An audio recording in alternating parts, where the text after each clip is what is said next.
dudes? It's about that time. We are back. We got another live stream. Why do I always feel that before I go live, I forget something major? In this case, I think we're okay. Maybe my spray tank. 2 seconds. Nope. Spray tank is good. All right. So we have a Nissan Altima today. We're doing the back in 20%. We're doing the front in 35%. And we're doing it all in carbon. No windshields today. We haven't done a windshield in a minute, huh? I've done windshields. I just haven't done them live. It's been a quick minute. Altima Activio. Morning. Let's go. What's up, Michael, Armando, Brandon, Heidi, Armando again. How y'all doing? I forgot my coffee. It's over there.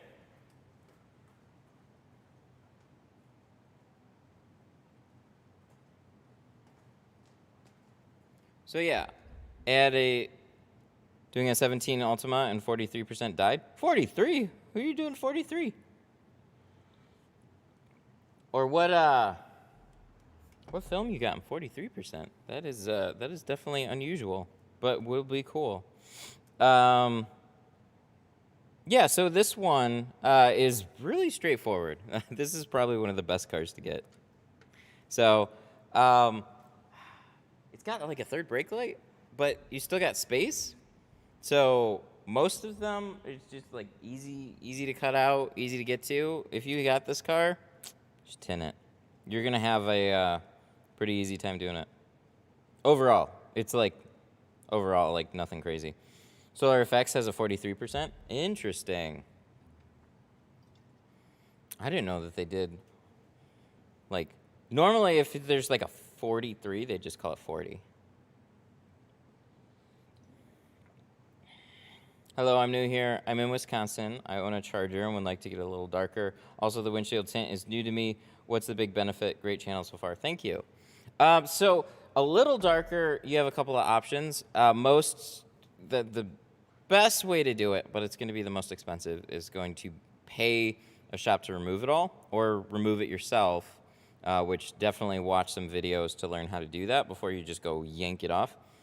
And then retint it in the darker shade that you want.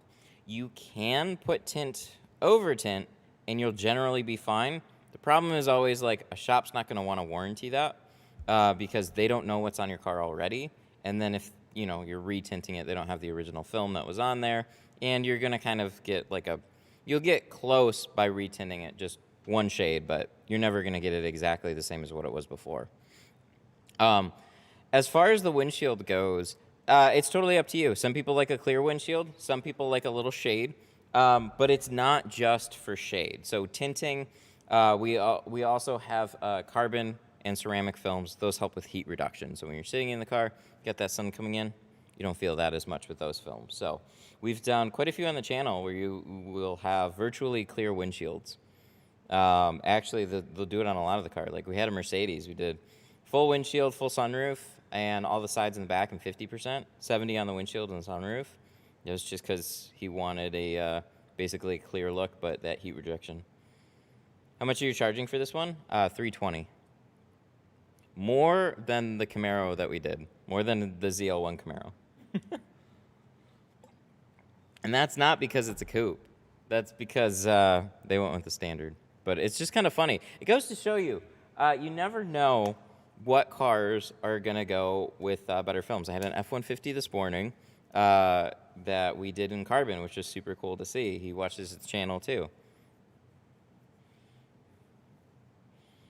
Too bad he can't roll the windshield down. Living the dream with that one. I just watched the truck video, that's all. That's why I asked about windshields. Yeah, it's cool.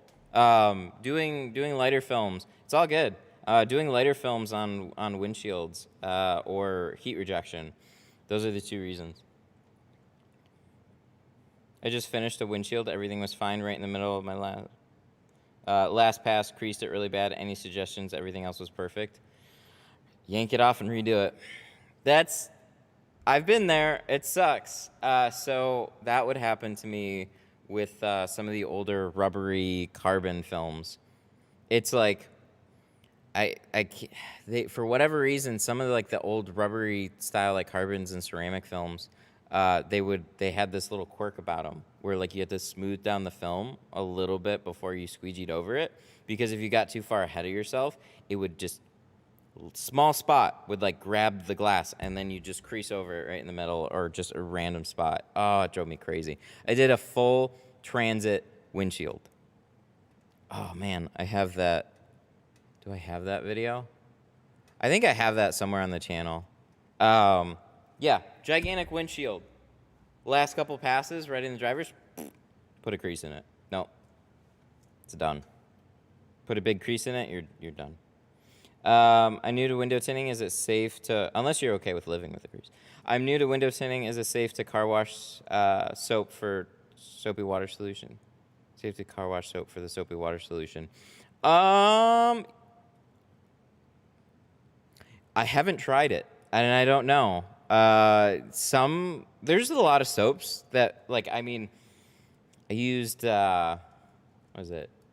I used laundry soap in a video before, but I can't say no, but it's just one of those things that hasn't been tested long term, so I would get what people are generally recommending, but I mean, it wouldn't hurt you just to try it and see, unless you, I mean, just know that you might ruin some film. But you could probably use a whole bunch of soaps that we just don't advertise or use, just because people haven't tried them. Just had 80% ceramic done this morning. Nice, very cool. 80% ceramic is sweet. I have 75. I just don't get many requests for above like 75 to 80, but it would be nice to have one. If you're near Detroit, I'm near Milwaukee, only about a 5-hour drive. I'll check out your website and maybe try to set up a quote. Yeah, let me know. Yep, we're Sterling Heights. So a little bit out of Detroit, but that general area. Plastics are very delicate. Remove the third brake light and cracked it. Ooh, that's no fun. What kind of brake light was that? What's your regular slip solution? People keep asking. That's cool. So I ordered a measuring cup this morning because somebody tagged me. I don't have a way to measure it. I use these two things together. I use about a quarter to a third of this, and then 2/3 of this. So this goes way faster than this does. It's just with the geofilms that I use. Most of the time, just baby shampoo. It doesn't even have to be the purple. You can use the purple or the gold baby shampoo, and you'll be good. I just get the purple because it's purple.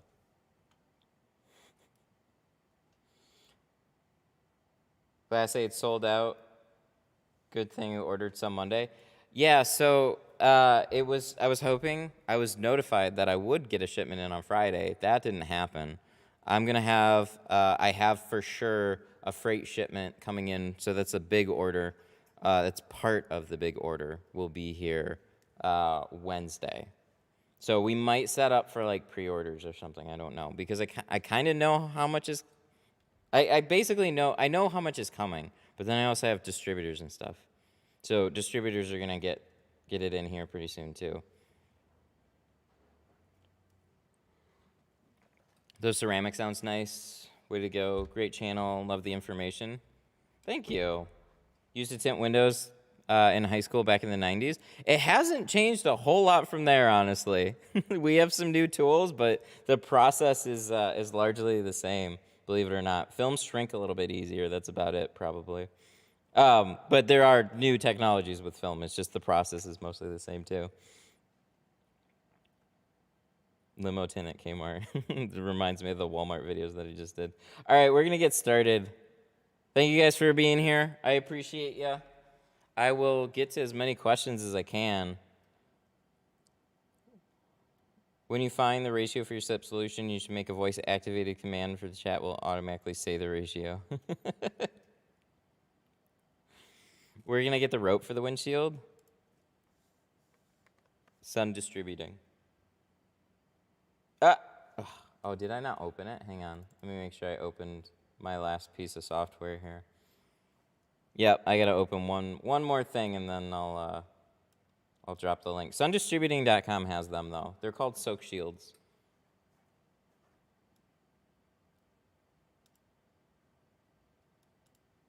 One moment.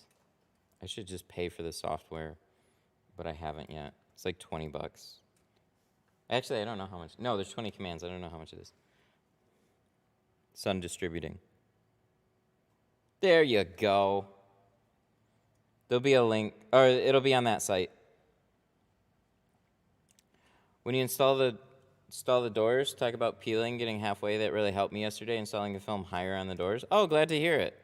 I have, I've mentioned it in a couple of videos that I've done. It is a newer thing that I've been doing, though.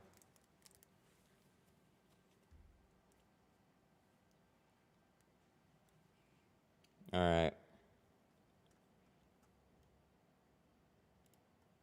Let's go.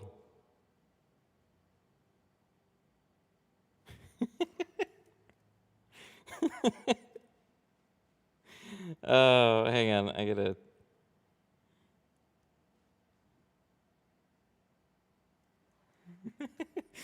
Okay. GoPro. Sweet. Sorry, my wife was asking me a question real quick. We've been finding shows that we want to watch has been tough. We've binge watched through a lot of things, and then one thing that I never watched when I was younger because my parents didn't want me to watch it was Dragon Ball Z. So we've been binge watching that show. Oh my God, that show is so funny. It's intense too. Hey!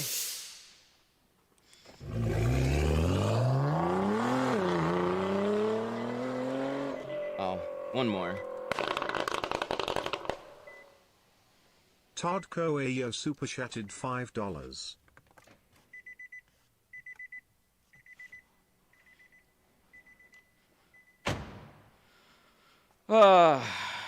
What was that? No response, okay. If I don't receive them, it's no biggie. I learned a lot. Thanks anyways. What was that?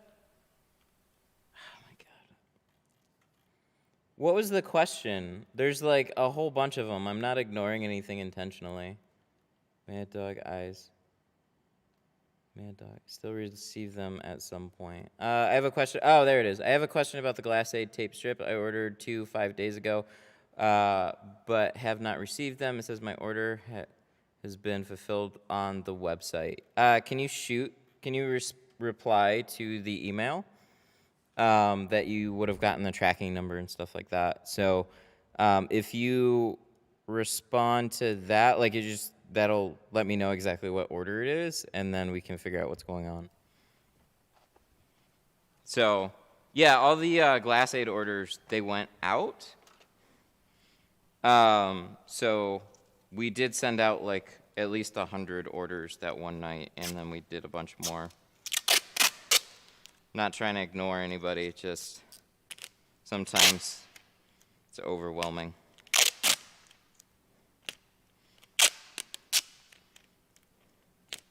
But yeah, we'll get it taken care of. No worries. Especially orders. Orders is one of those things that, yeah, I totally get it. We'll get it resolved.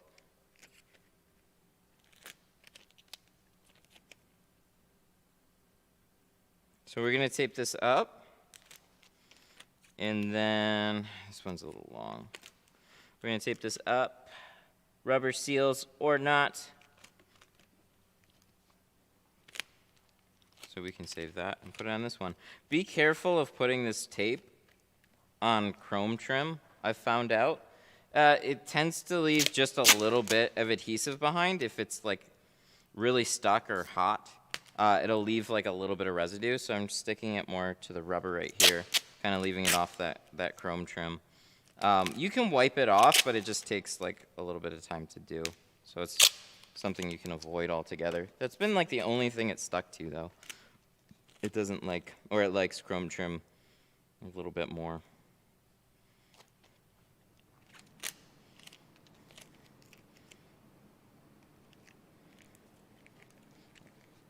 I like Armando's question. What's the question? Let me see. How do you not pinch the sides when two-staging? Oh, I do. I bottom load now? Oh. Well, I can't help you now. No, so when you're two-staging, you will run into little pinches there. We talk about them quite frequently.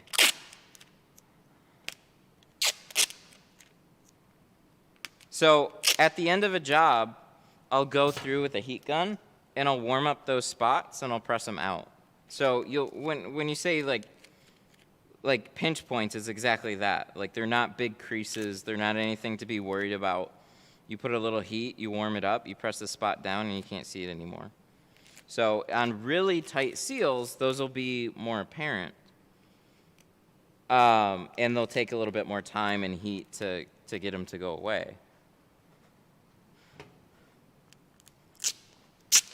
But yeah, if that still drives you crazy, bottom loading the whole thing, I mean, totally get it.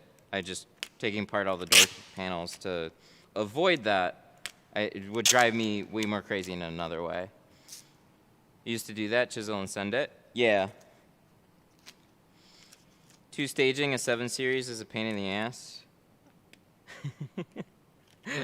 I would think taking them apart would be too, but everybody's got their own way of doing it.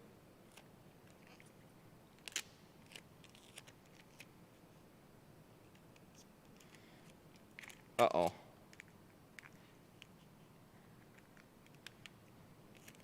Any updates for the transition film? Yeah, it's off the car.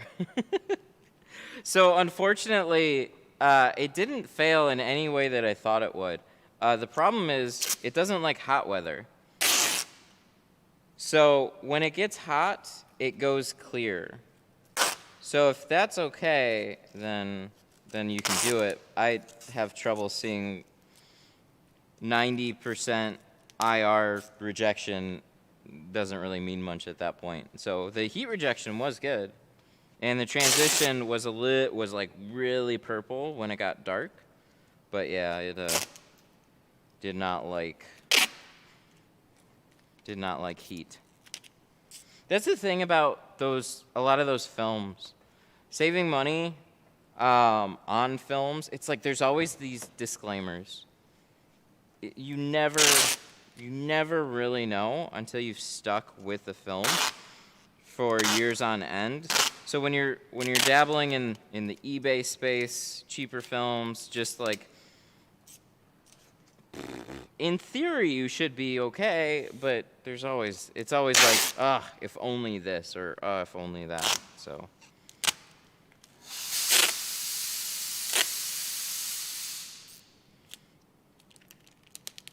Super chat. Thank you. Why can't I? Whoa, that's even weirder. Luis Chavez super chatted $5. Just showing some love, Matt. I love your live streams. I hate that I usually miss them now though. Oh, did my headset stop working? I think my headset. Oh, my headset stopped. Why did it do that? Sorry. Lewis with the 5. Thank you. Just showing some love. Love your live streams. Hate that I usually miss them. Well, thanks, man. I appreciate it. Let me figure out what's going on here. I don't know. My headset should be working, but it's not. So gotta do. I miss my old headset. They discontinued it. I'd wear it out in about a year. Now I have to tell it which device to connect to. They work well. They just don't always work.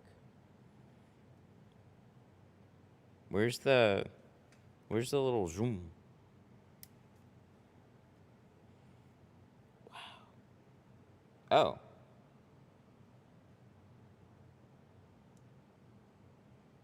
Still nothing. Whoa. Oh no. Oh no. Okay. Bear with me.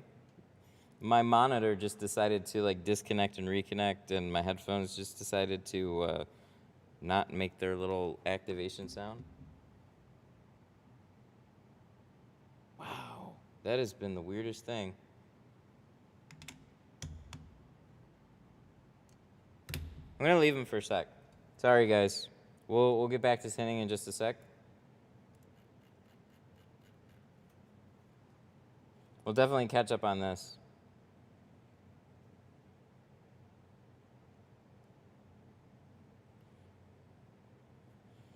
Pull panels, not on this one. Is there anything special you have to do when dealing with defroster lines? Not really. I like using a clay bar with them, but you don't have to. They're blue. Why are they blue? Maybe...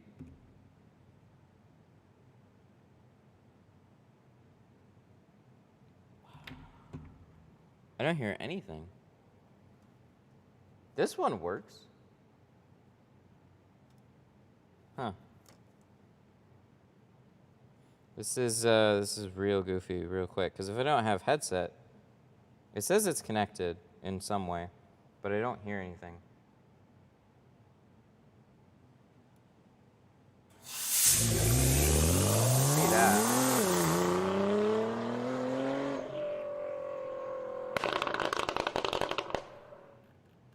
Jose78 Rios super chatted $4.99. I think my headphones Hi everyone, literally just Memphis, died. Tennessee is watching.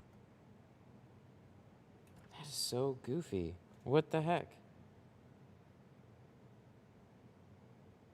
Oh no.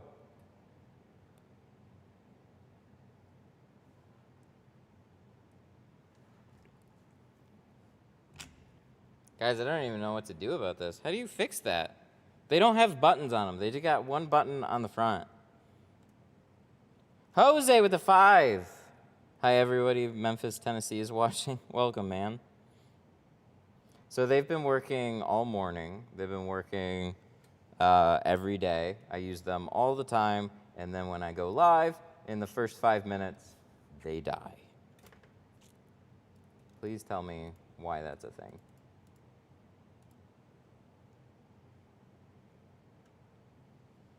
You're a very inspiring tinter. Love your shows. Thank you.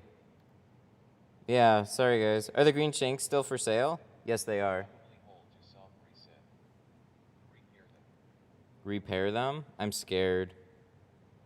Because they have to hook up, like, there's layers to this. So they have, like, an app. And the app really scares me.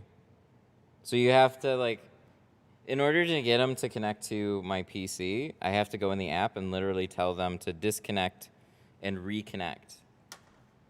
So they disconnect from my phone, and then they connect to the computer.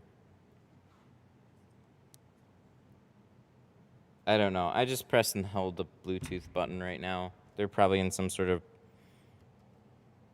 reconnecting mode that I shouldn't have just done, but...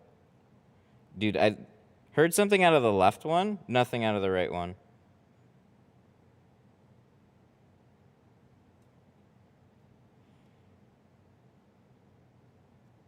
Allow.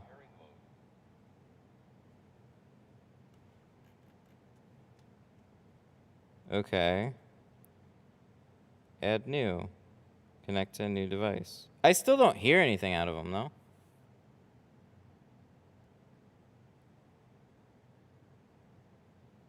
One second, let me see. They literally, like, I might have to run to Best Buy and literally swap these out today. This one makes a sound. This one doesn't make any sound anymore.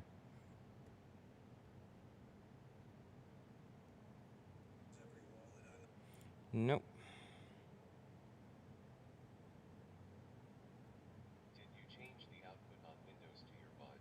Did you change the output? No, like, they don't work. Like, I don't even hear anything out of them from any device. So you could disconnect them from the computer. When you put them in, they make this little, like, boom. They don't make that anymore. Just on this one. This one might have worked.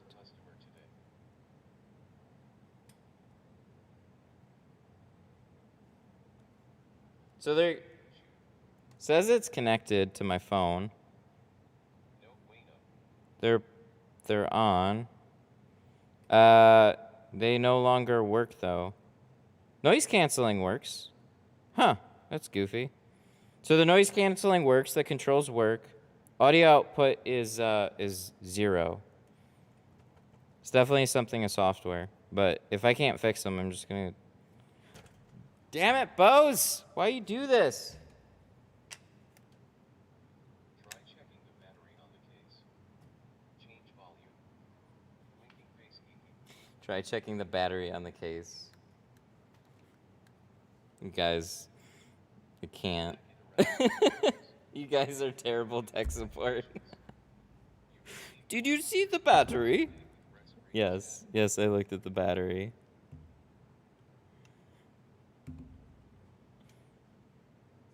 It's annoying because this sounds like it would work, and you can use them like individually.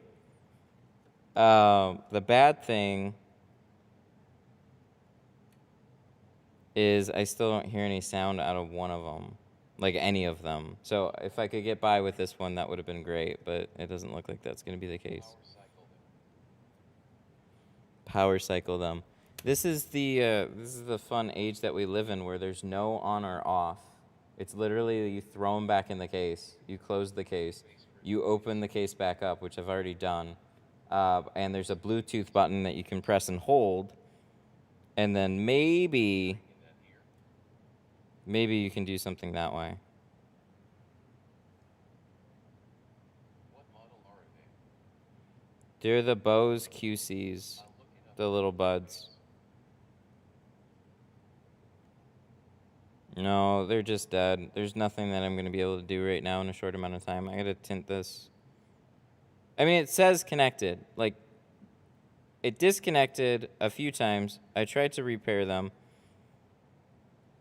Can you desync them and then reconnect them? Can you desync them? I did. I am at a loss right now. They're just not working. Thanks for the class 8. Thumbs up, thumbs up, thumbs up. Different button combo. Press to reset them. Different button combo. There's one button, though. Okay. Just put it in order for 3 green shafts. Doesn't take long to arrive in the white. I have figured it out. Put them on the charger, then try to connect. Watch face. Oh, you guys are funny. The license plate like it's the car's private. I have the voice on the monitor right now so I can hear you guys a little bit, but still. Put them in the case and then press the button. How to reset. Hold the button. Literally everything that I've done. Try up, up, down, down, left, right. It's a 2 minutes video. I know how to reset them. You put them in the case, you press and hold the button like you would do with anything. Seems the Duran comment broke your Bluetooth. I think, like, it's part software, but it's also... Those things getting on your nervous. They're just... Morse code is 1 button. You know. It's just what it is. All right. Have you tried throwing it on the ground really hard? Have you tried throwing it on the ground really hard? Actually, a helpful tip right there. That's probably the most sensible thing to do at this point. Maybe connect them to a different device, then try AG. Rise. Made in China, disappointed face. Maybe thinking face need coffee to reset. Shame resetting them didn't work, disappointed face.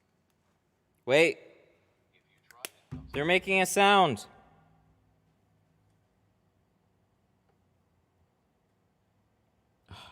Bose, now I gotta...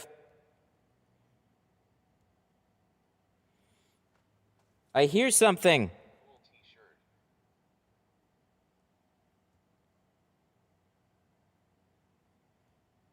They fixed. I'll have you know this is just the 3rd time that I've done this, though.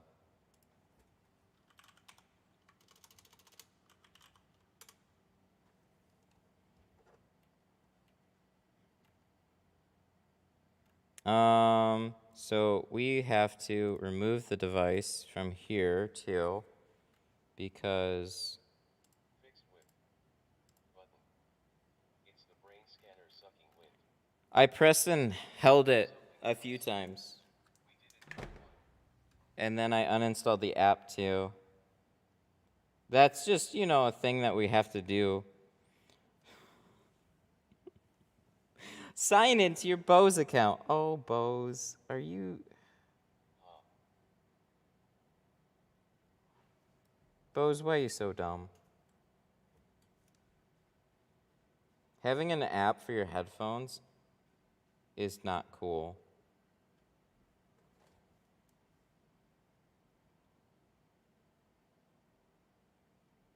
Well, I've gotta go.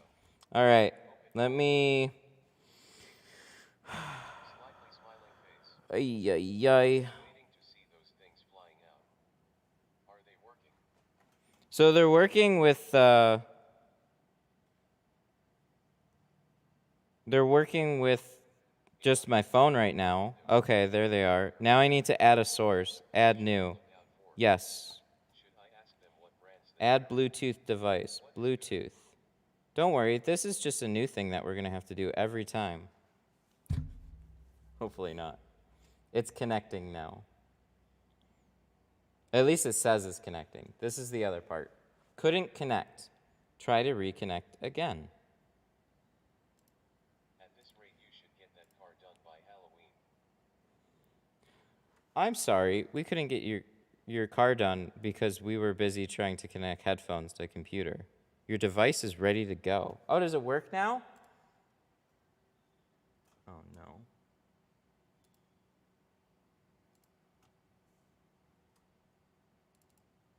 Here's what would be the ultimate kicker, is if we just went through all that work and it doesn't pop up as an audio device. Test.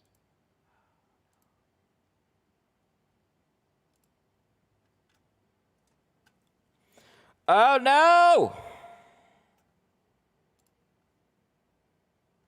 See, Did you pay the audio bill this month? that's where I'm not seeing it as an audio device. So if I have to like reset, which is a very strong possibility with something like this, then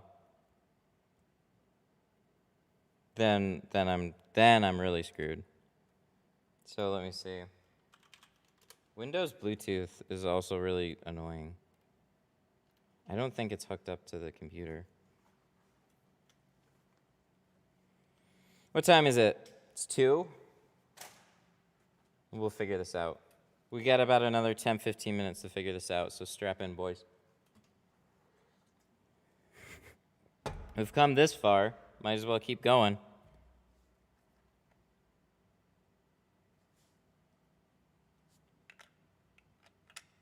Whoever thought truly wireless earbuds was a good idea, I want to have a word with you. This is not convenient.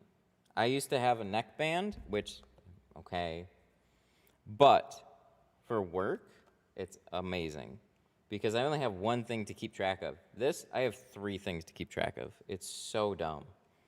So I will often have my ears in, and then I have to, oh wait, I have to go grab my case. Okay, so it's connected to my phone, ready to connect. It is connected, you dumb shit. What a dumpster fire. There's like some sort of residual memory with this too. I don't know. It knows what I used to call them, which is a problem because I want it to just start out completely new. Because then this type of stuff happens. That's why you're better off just getting a new pair. That's so dumb. Connecting. Can I literally, here, let me do this. Figure out that part later. We're gonna press and hold the button, or we're gonna maybe factory reset them again. I hope.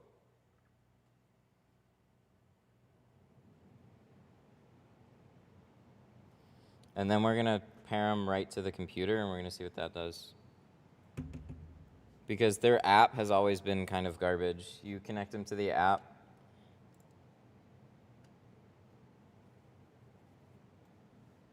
Connect the case to power. Close it for 5 seconds. Open it and press the power button and wait until paired.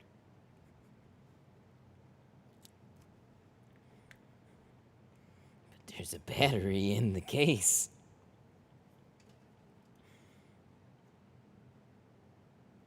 All right. Oh, caught you live. Awesome. Yeah, this one's great. Let me see.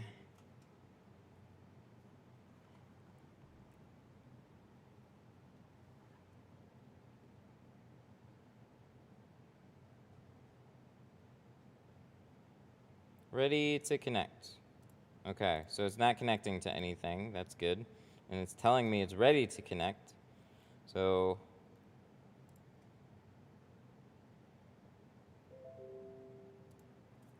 did we do a thing?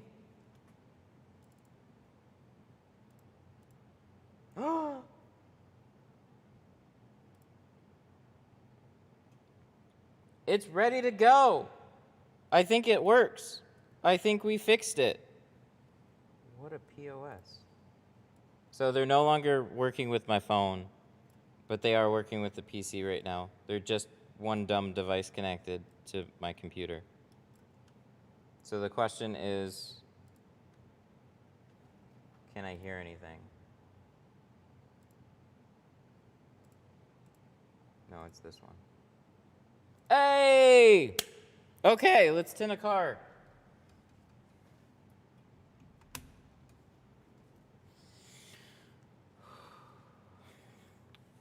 Yeah, that's just part of tinting a car when you stream. No client calls.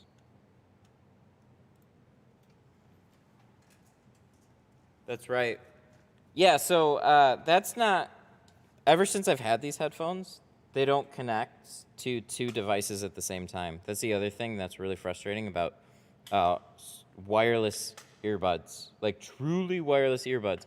My old Bose headphones, those were fine. Those would connect to both my phone and my computer, and then they would switch. These ones, there's too many wireless things going on. They can't do it anymore. GoPro. Yay, okay. So, tinting a car. Where did we leave off? Okay, so we have tape on all the paneling. Now we can actually tint this thing. Well, so the good news is that this car is really straightforward for the most part. So all the frustration that we had to deal with was something completely unrelated to the car. So now we can actually focus on tinting the car, and then we'll have a stream that is roughly a normal time.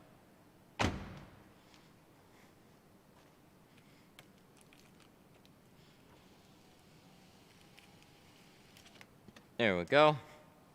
Have you thought of installing PPF? Yeah, I used to do it. I'm not much of a fan. There's definitely good money in a PPF business, but it takes too much time.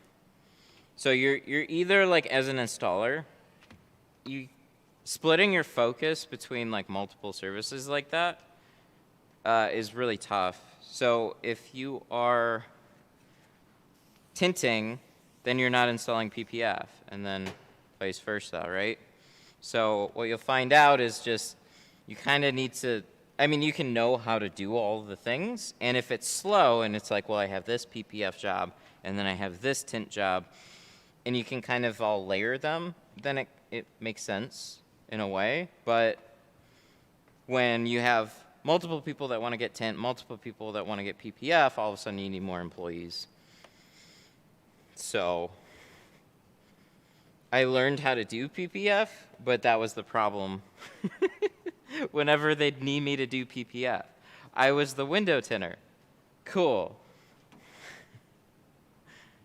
We have this PPF job for you to do. Okay, we need you to jump off that PPF job and go do some window tint. And then when you're done with that, go back to the,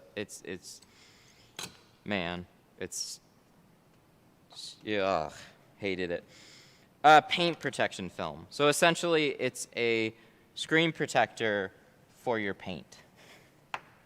So just like vinyl car wrap, it's a clear wrap protector. So you can charge thousands of dollars for that type of job. But you also have pretty steep material costs too. And then same problem with window tint. If you see little imperfections and stuff, you know, you think redoing a windshield or a back window is bad. How about a full bumper over a couple of specs? You know, somebody that paid $2,000 to $3,000 or whatever just for the front bumper, they're going to be a little picky. Rightly so. Did you install bulk PPF or pre-cuts? I did both. I was much better at doing the pre-cuts. And pre-cuts for PPF are a little bit different than like pre-cuts for window tint. Much easier, like there's so much material to manipulate. So yeah, you do depend on the cuts.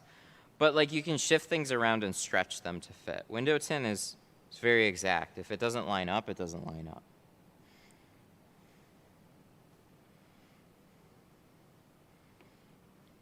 I'm sure there's problems with PPF patterns, but generally that's how it went.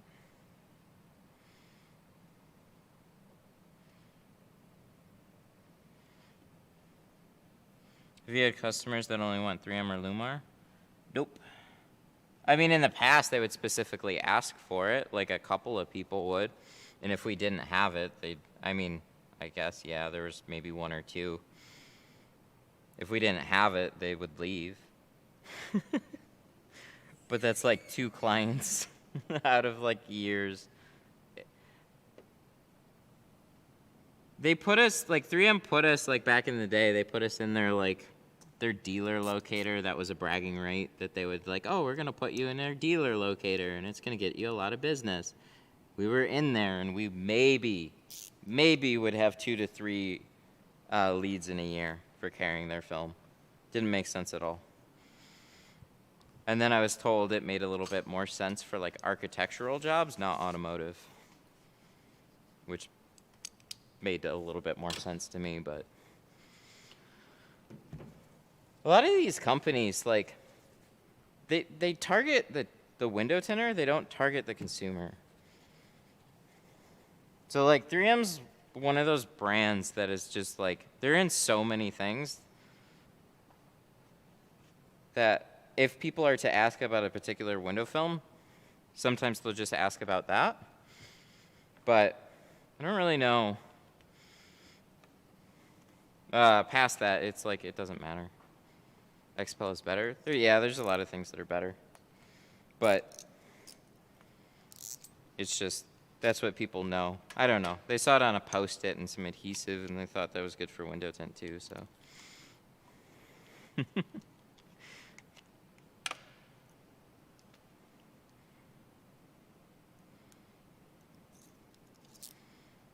But some of them don't even realize the prices. So when you tell them the prices, that's where like things can change too. It's like, where is that? My 30-degree pack-up blades. Where did I put those? We're just never gonna tint this car, are we? I still got blade left over. I was just gonna swap it out while I was there, but if I can't find it, I'm not gonna worry about it. Should be at the computer though. It's somewhere in here. I'll find it after the stream. There it is. There they are. How's the baby? Oh, he's doing good. He's climbing all over the place, trying to walk now. He'll climb up and stand against a couch and stuff like that real quick. And then it's leaving the couch is the hard part for him right now. He'll get it. He'll get it soon though. He's making some progress. 35. 35 on the front doors, 20 on the back. Let's get some film, finally.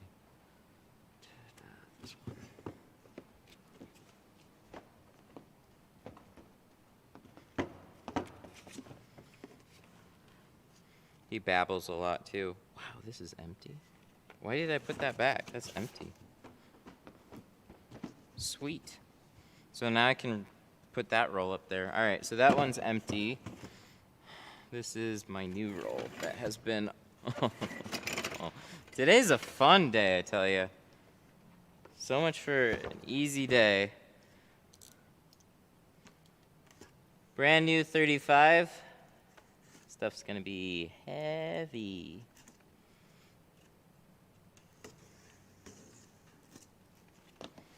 Do you sell a warranty in case of tickets? No, but it's a good idea. I don't know if I'd sell it like that. 3/4. I don't know. Is it? That's not an area code around here, is it? No, it's not. I think Nick got it. So, that's actually a really good thing. I can...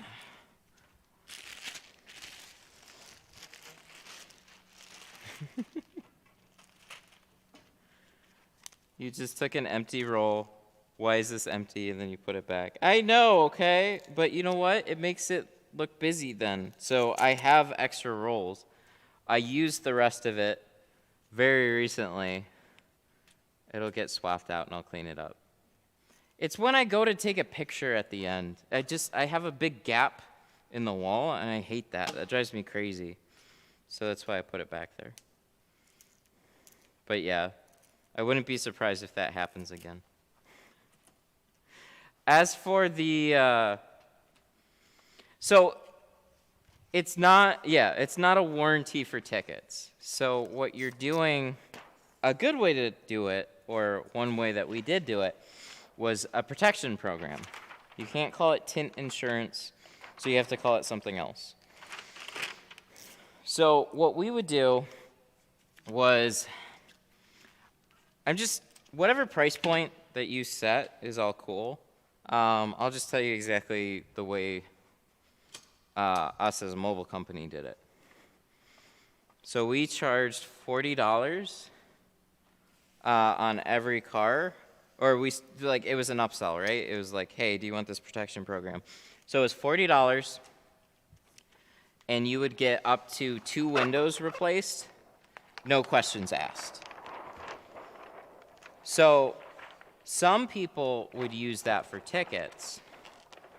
The trouble with that is you get it removed and then you have to get it redone. So where it's practically helpful outside of tickets was, let's say you tinted the front 2 windows, 35, and then you wanted to change your mind and then go with 20. Well, now you already paid for it. So you just swap it out. So like all good protection programs, when it's redeemed, that's it. So we would often resell it back to them after that because it's made for damage. So 2 windows, no questions asked. Let's say a dog or keys or something scratched up their windows, that's not covered under a manufacturer's warranty. So having that protection plan offered to everybody, that was a really good system. We did well with it. We did really well with it.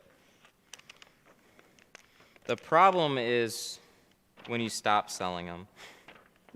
Because then eventually you're going to have people redeem it, but you got to keep, like insurance, you got to keep it going.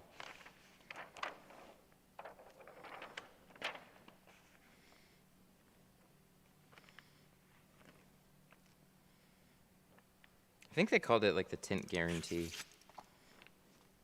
So that was pretty cool. Just another option for you guys if you're looking for little add-ons to your existing business. That's a pretty good one to do.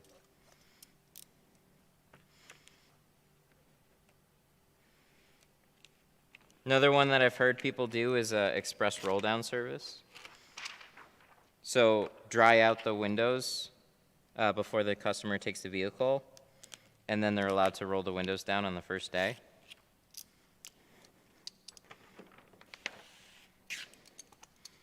Otherwise, in a lot of shops, it's 3 to 5.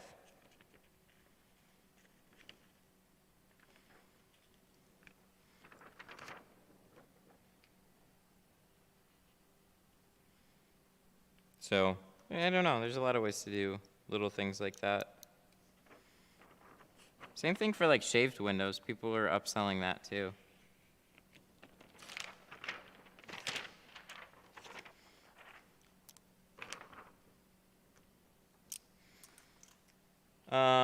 Do you wash the cars before you tint them? No, I don't do anything to the paint.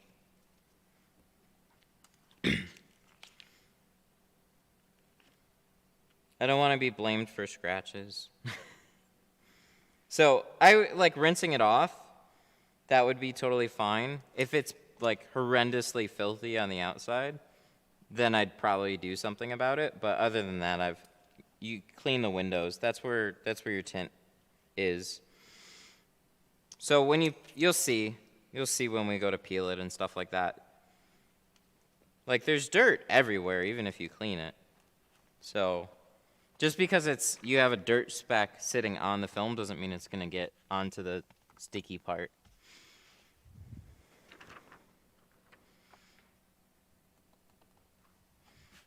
One more. Oh, Nissan.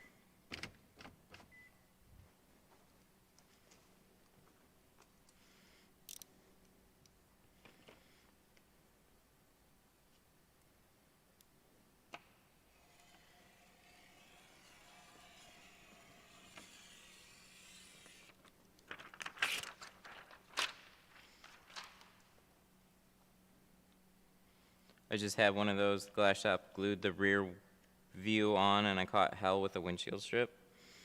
Ew, that's no fun.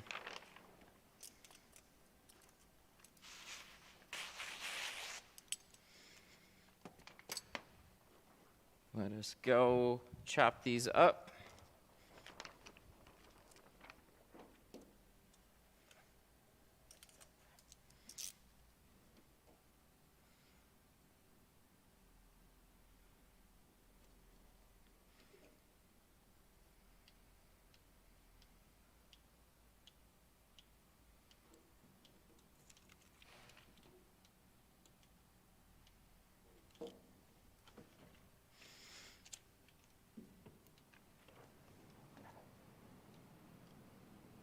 Now I'm worried about my headphones, though. They're working, so I don't feel like I have to go change them out or anything. That's super weird. I don't know. That's super weird to now have to do that, and I don't really have any good reason why I had to completely disconnect them. I gotta see if they'll connect to my phone after this, and then back to the computer. So maybe if they don't, then I'm just gonna go swap them. See, the protection plan, this is what I'm talking about too. I bought the protection plan on these headphones, so I can walk in, I can get them swapped out, no questions asked. And then, if you want the protection plan on the new pair, you have to repurchase the protection plan, which I use headphones so much, I've always come out on top with that plan.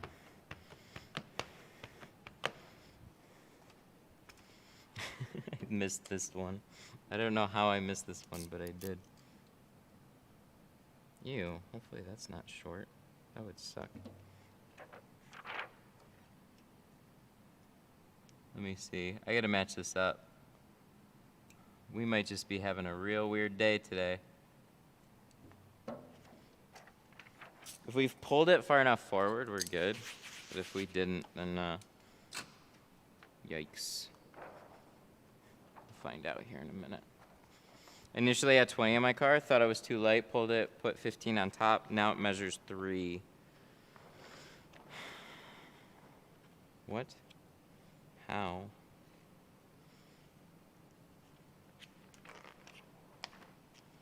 So 20 on my car, put 15 on top. 15 on top of 15 isn't going to meter all the way down to 3%, not unless you put it over like something else. So if it's over factory tint, that makes sense, but if it's not, then it doesn't make sense to me. Is this corner short? We don't know. I think we're okay.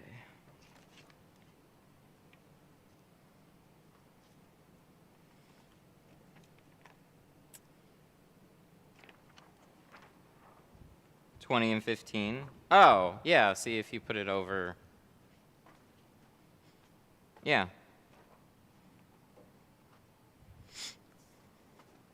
Yeah, so if people want to do limo, but they have factory tint, you just put 20 over it. I guess I didn't understand what you were saying.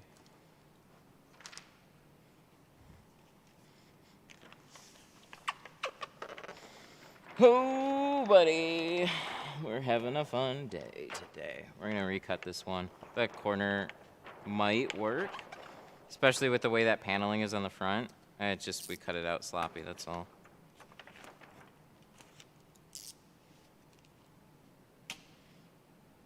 I don't feel like trying to prep it, install it, and see where that corner lines up, though, at this point.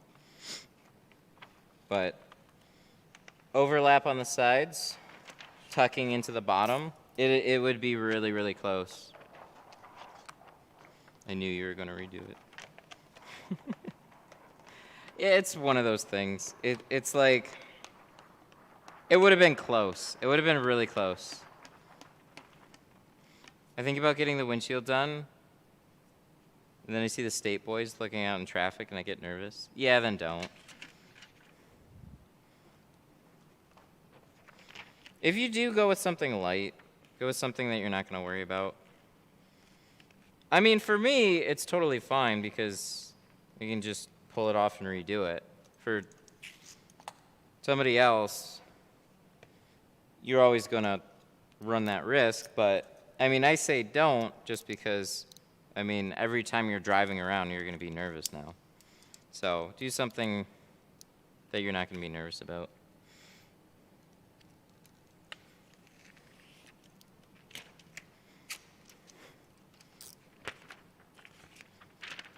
I'm going to have to stock short rolls of this stuff too. Man, I'm not super used to this many carbon jobs. So it's just like, we've been doing a lot more of them, so you would think I would be. But as far as like inventory goes, it's like I have to treat my carbon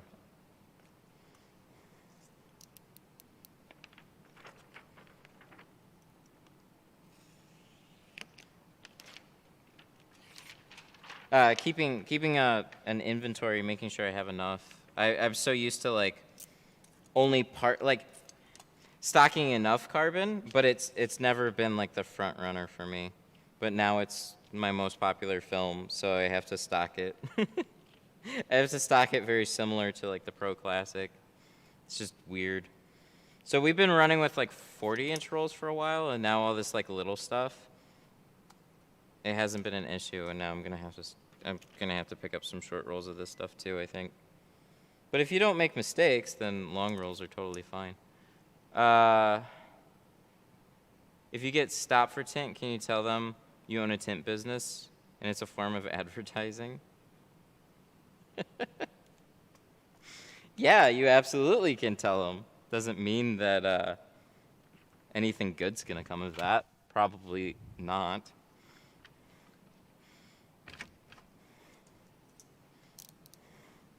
If a cop shoots somebody, can they just say they're a cop? Like, oh wait, I might have hit it. Oh God, I probably shouldn't have said that. How do I prevent my dashboard from being exposed to UV over time? The dashboard fades and cracks. Need advice. So believe it or not, laminated windshields already have UV protection on them. It's in the laminate. So you do get UV protection from window tint, but if your windows are laminated, you already have it. Spoilers. So it's not the biggest selling point. It is brought up though as like just one of those things. Nobody really asked much for it, but it's already in a good amount of automotive glass for that. But doors are like these ones. These doors, they're not laminated on the front. So neither are my Blazer, but there are a good amount of front doors too that are also laminated. So it just depends on the vehicle. But something that you could do is something like carbon or ceramic. You can keep some of that sun off of the dashboard. So, and having another layer could possibly help more too.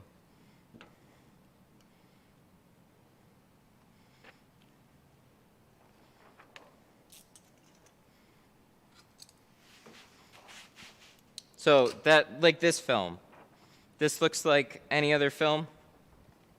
This is our carbon. This has 99% UV and 50% IR. So that's the infrared heat spectrum. That's what you feel. So we're not doing anything on the windshield though.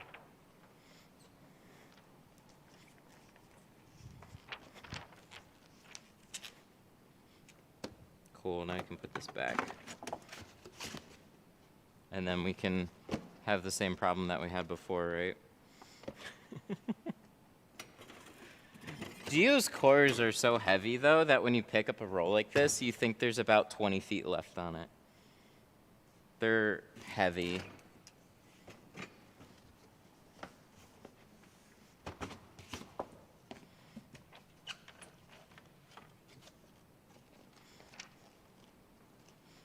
This car. I don't think there's a good way to keep this one on either. You press the button a couple times and then it's got like a 10-minute timer, I think, and then it's out. So we just got to keep doing that.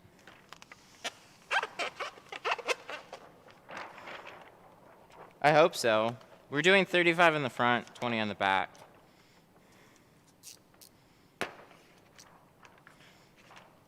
So this is our 20. That one definitely was 35, so as far as I know, we're actually good this time. I should have streamed this morning. I had the wrong shade like twice because I kept flipping back and forth. So whenever I talk to somebody about factory window tint and tinting over it, like there's two ways to do your factory window tint to make it to, like, when people are like, I want limo on the back and I've got factory tint, it's like, okay, here's the options. I can either do 20 over your existing factory tint, that'll bring it down to 5%. Or we can do 5% over your factory and then it'll be stupid dark. So on this truck, turned out he had tint on just the back window. So we were doing 20% over that. And then we did 5 on all the sides. I got confused at one point, so I put 5 on the back window. And I was like, uh-oh. Giant. And of course, this one wasn't a slider either. And I was like, oh no. That's going in the garbage.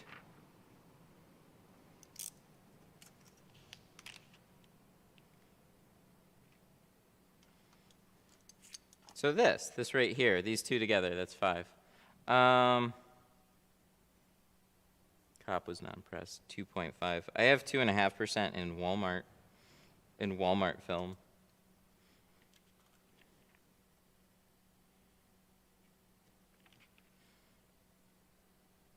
We're gonna have to make a video on that sometime.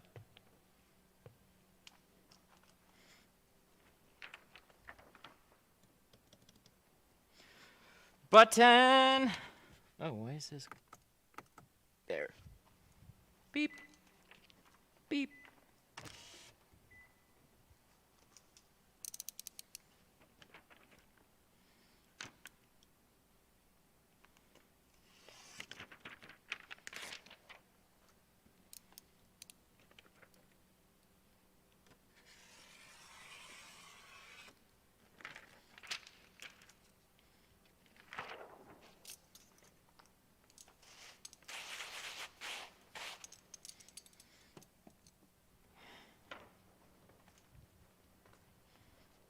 Sad pattern.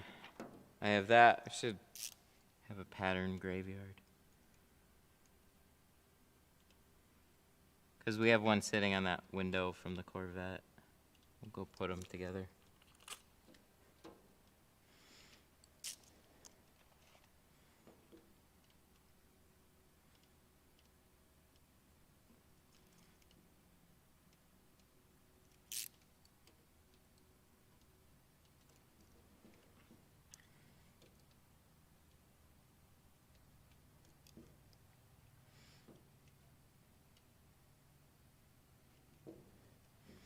I'm going to have to do something about that.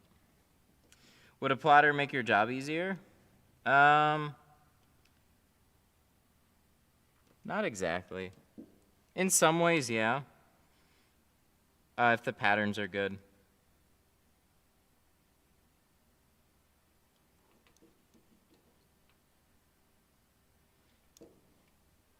Don't say anything about the Corvette. Well, I have to if people have questions, but it was a fun stream. Very stressful. So if you want to get stressed out, I guess you could watch that one.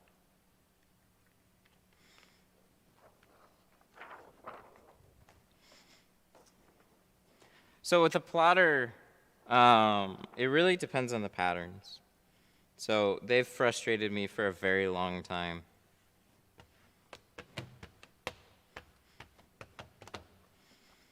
Is there a tint software that has patterns for most cars?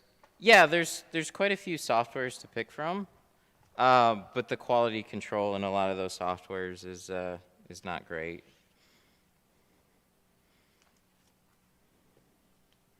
So there's a company that is telling me they have a very good software, and they want me to try it out. So we will actually play with plotters here pretty soon. But I'm going to stay pretty skeptical. Sounds promising, but man, plotters let you down. Sorry. They're good. They're good for your business, but anybody that's been watching for a while knows that I'm pretty jaded about plotters, so we'll see.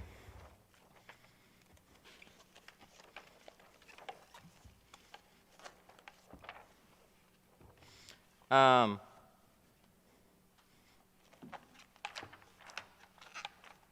was that?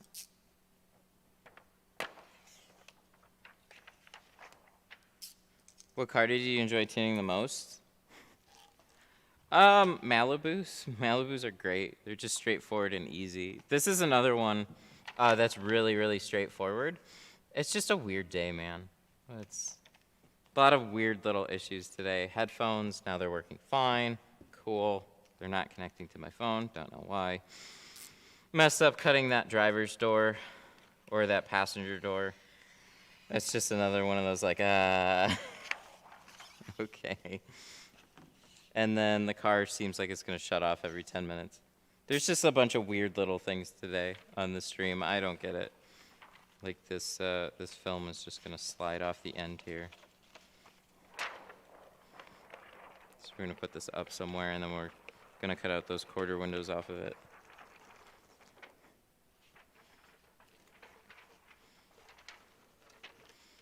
I do a lot of 3D printing. Oh, that's cool.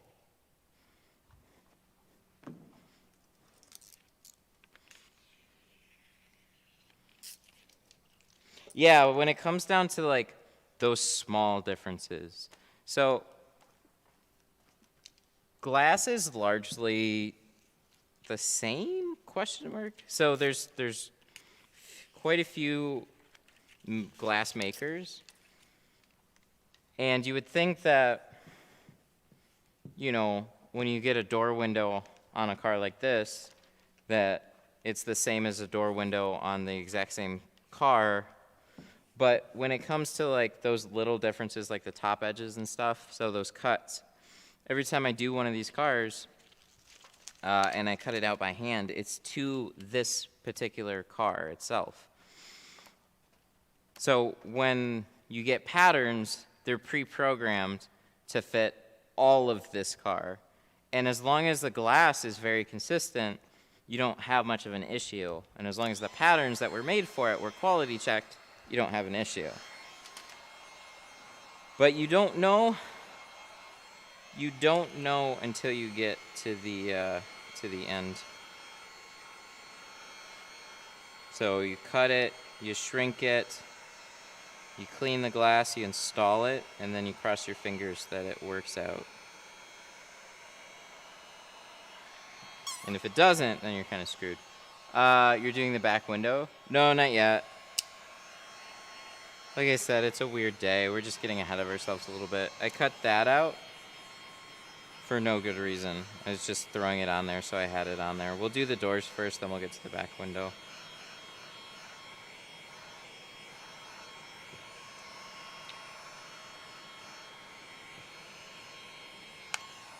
Am I too picky? There's a small rip. Oh, ew. No, I'd redo it. So if it's your own vehicle, it's totally up to you. But so I had a guy bring his truck back this morning. There's like 1, 2, 3, 4 little dirt specks in the driver's door, kind of in the middle. And so he's going to bring it back next Saturday in the morning, and I'm going to redo the window. So like something like that, it's like there's just different standards. My thing is like, you know, he's got the one window bugging him. Yeah, sure. Bring it back. I'll redo it. No problem. So hopefully the job that I did is within that type of a margin, where if there's a couple of things, yeah, I'd be happy to redo it for you, and hopefully it's nothing beyond that.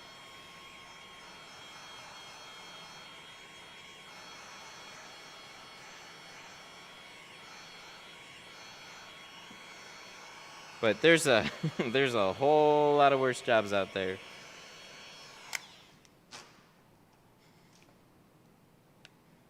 Just ordered 3 green shanks. Hopefully it won't take long to get to Hawaii.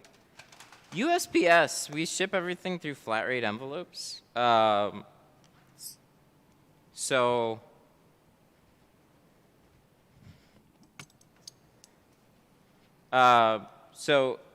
yeah, it shouldn't take very long. I don't know. They tell me 2 to 3 days on those. Might be slightly longer for Hawaii, but orders get there pretty quick too, regardless.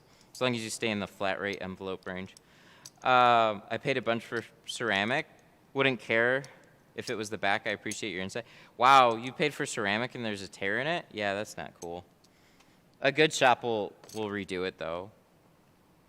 So, yeah, shops are funny. Not many are set up like me, Canon. Not many are set up like this at all. Most of them are set up to just, you know, they make money by doing more cars. So they're just trying to get cars in and out. They still have quality control, but you know what I mean? Like some are better than others. Have you ever had a rear window on a VW Beetle in one piece? Yeah, long time ago. Hasn't happened in a while. If not, Merry Christmas. How much would you charge for all the windows except not the windshield? Well, it depends on the film. So we have a few different types of film. So this is our carbon that we're installing today. This one is 320 for all the sides and the back. So depends on what you want to go with. Would you redo the windshield with a couple of specs? Yeah. You try and talk somebody off the ledge. Like if it's genuinely something small, there was a Durango that I had that had like, it was definitely pushing over. It was on the passenger side, and he's like, I wouldn't have even noticed if my wife didn't see it, but she saw it and she said something, so now I'm here. And I'm like, I get it. So then that's the part that sucks. So you have to set aside the time to remove it, and then you have to be extra, extra particular about reinstalling it. So that's on the, that's kind of what you don't necessarily think about when you're scheduling with a company either, because it's, a lot of it's like, you know, when you go buy a computer, right? You just expect that the components are going to work. But in the auto industry, it's one of those things where, like, you might get the best film out there, but if the installer sucks, then you're never going to get a good job. So you need both. You need a good shop with good quality control. Or if something happens like that, then they're, you know, they're going to redo it. There's like some within reason to that. There's always going to be something that you can point at and go, I don't like this, but whatever it is, it should be pretty damn small. But the thing about tint is when somebody notices something, you don't unnotice it.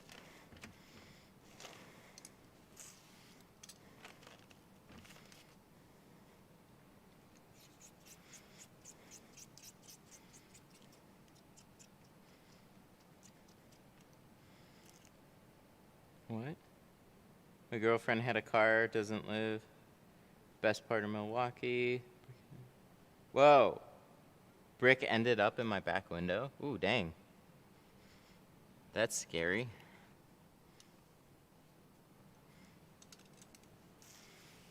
Yeah, there's some areas in Detroit that are definitely like that. You drive through and you're just like, you need to keep going.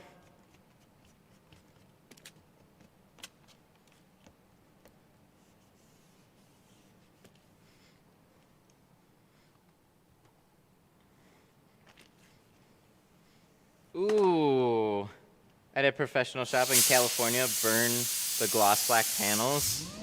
Yeah, that's no good.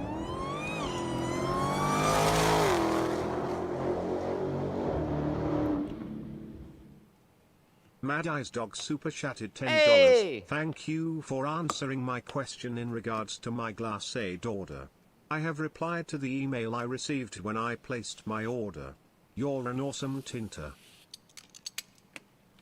Aw, thanks, man. Thank you. That you didn't have to do that. Thank you so much for the 10. Yeah, we'll definitely take care of it. Glad you like the channel. That's oh, that's on the outside. Okay. Dang, dude. Thank you. Thank you a bunch. Yeah, we'll get to the bottom of it. I want to run over there and check it now, but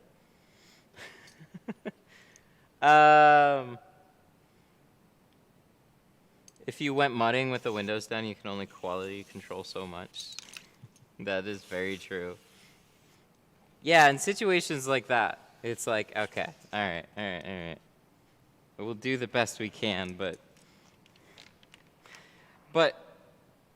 the majority of people, they bring in, the cars that they bring in, they're in either cleaner to mediocre condition. Very few times are they just like really bad. And it's pretty quick to clean most glass, even if it's got like, even if they haven't been cleaned in a while too. It's like you just scrape them up, scrub them down, squeegee them off, they're good to go.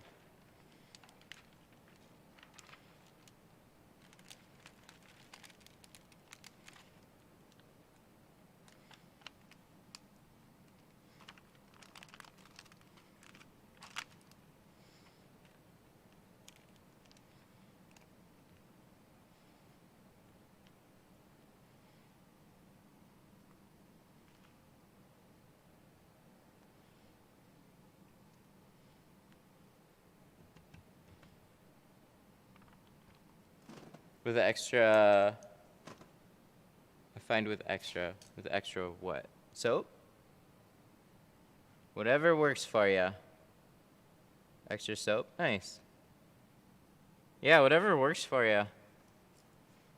Like, some people say I get cleaner windows with more water. Some people say I get cleaner windows with less water. You know, it's just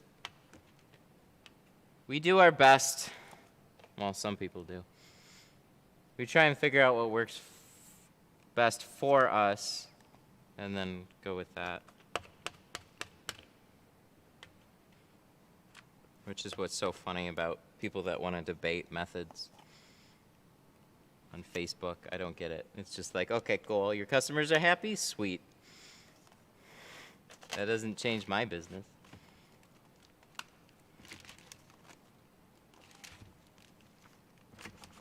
Should we pull that over that way? I think we might have to. I'm looking at this window. Oh my god, the weeble wobble on this window. Oh no. Alright, hang on. I gotta shift this over a little bit. This window doesn't know what it wants to do. It's like sometimes stuck over to the left. Sometimes it's not. This window is doing a lot of this right now.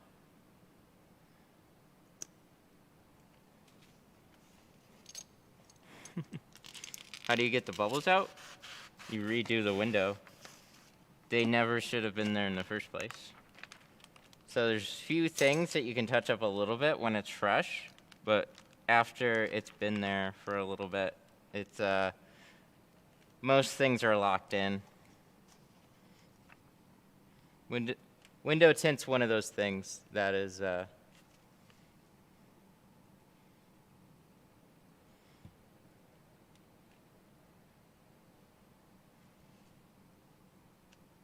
no, this one's all over the place. This this one's like wee.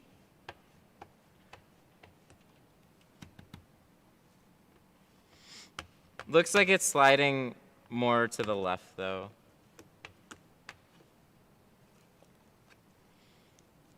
Not super common for all windows, but it does happen.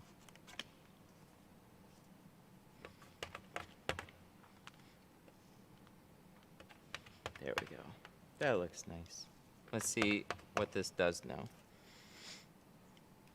So I'll put a decent overlap on both sides to try and compensate for something like that.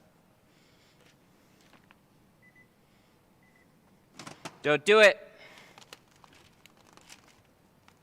So when you roll it up and when you roll it back down, you need it to kind of settle in a spot that where there's definitely not going to be any types of gaps.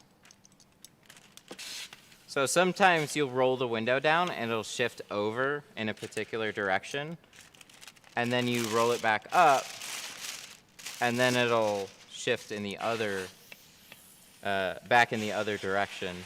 But sometimes they'll just kind of weeble wobble while they're going up and down.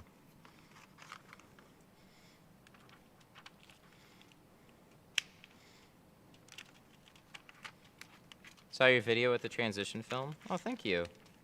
Yeah, the whole idea was super cool. I've never seen one that went that far dark, but it's not a good film. It gets, when it heats up, it goes clear. Yeah, that video kind of blew up, which was really nice to see. We haven't had a video do that in a minute, but I also haven't made a video like that in a minute, so. We're trying. We got a new video coming out tomorrow that'll be about the Amazon tint tools. So there's a lot of kits that you can buy on Amazon. We're gonna give a good rundown of what you get in those kits and what tools are good and what tools are not so good. I gotta make a thumbnail for it though. The video's almost done. I'm just watched it about 50 billion times and I'm editing little bits out every time I watch it.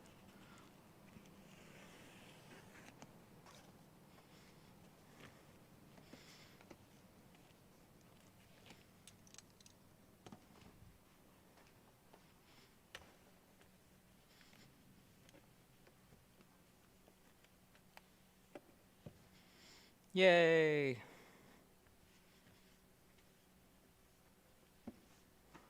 How does that look?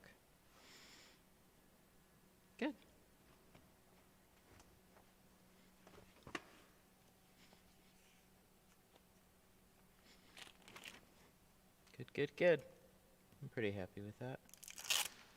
What's a good starter kit and the best practice film? There's a couple of starter kits. You can find one of them, Tint Depot. They have ones with film available, and the other one you can get from Sun Distributing.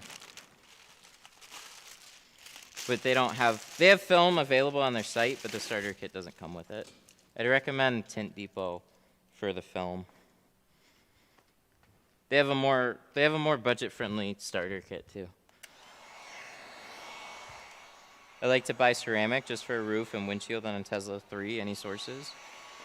For smaller amounts, it's a little harder, but you can go to some like kit-oriented websites. So something like Tint Zoom, they're pretty good. They have the GeoShield films available.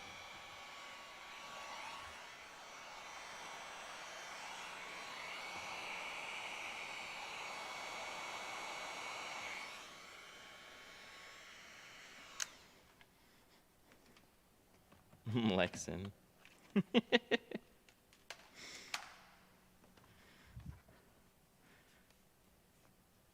Lexan is Lexan.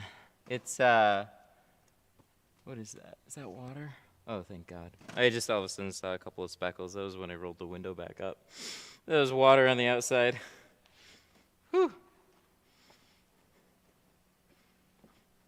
Nice.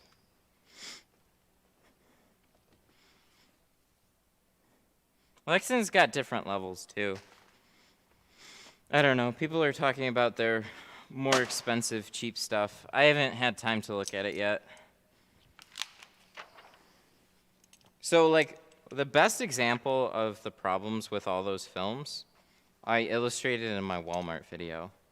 When you see the Black Magic film, that's where, yikes. Like, the haze that was on that film was absolutely ridiculous. So, springing for something that's a little higher quality is definitely recommended. Where it gets sketchy is a lot of those in-betweens. So, when you go towards higher end on your film, you're not just getting good film, you're getting a good company along with it. At least that's what I would expect. So, shipping issues,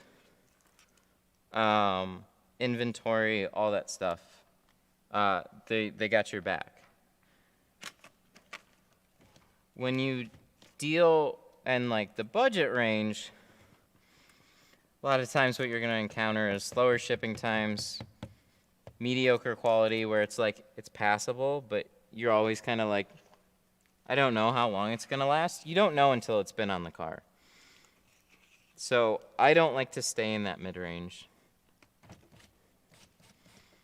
You save a little bit on film, but then like at what cost?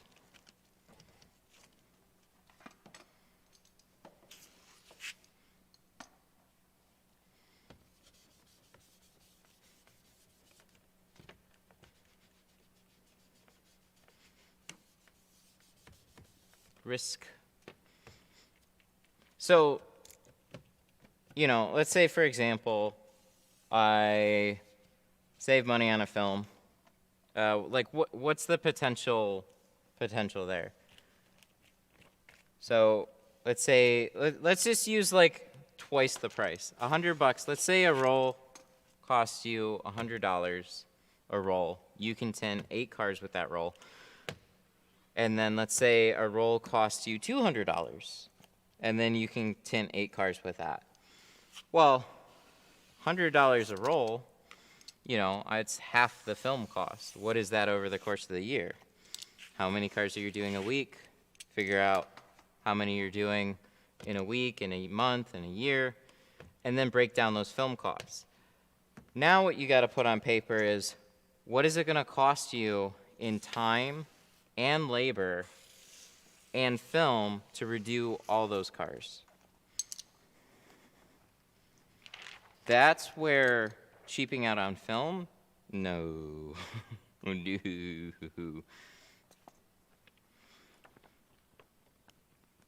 You burn your reputation, you lose way more money, but you did save a little bit on film initially. So you kind of have to save that and put it into like a warranty bank. But every car that you put out is a massive liability. So like same thing with the film company. They sell you a roll of film for $200. I mean, how much profit was there on that roll of film? So they don't have, like, let's say they sold it to you for $200. You do the job for $200. I mean, you have more in redo and liability that they ever made just on selling you that roll of film. So, like, they better have a good product too, or else that's gonna start. That's really gonna kick them in the ass too. That's what happened with the ASWF. They had to front. They lost shit. I don't know, hundreds of thousands, if not millions, when they had a gigantic problem. And they lost a lot of clients too. That's rarely seen. What, film problems? I've dealt with them. They're not fun. Have you ever had a problem with haze? Yep. Yeah, I have. On the older carbons, so when they were first coming out, they were kind of in this gray area where it was like a cool newer technology, but some of them were cloudier than others. So some films, when you first got them, when you first tint a car, the glue would turn a little hazy when you sprayed water on it, but they would dry out pretty quickly. So it got pretty well known in the beginning. Your windows might look a little hazy, a little streaky for a couple of days or something. That would dry out and go away pretty quickly.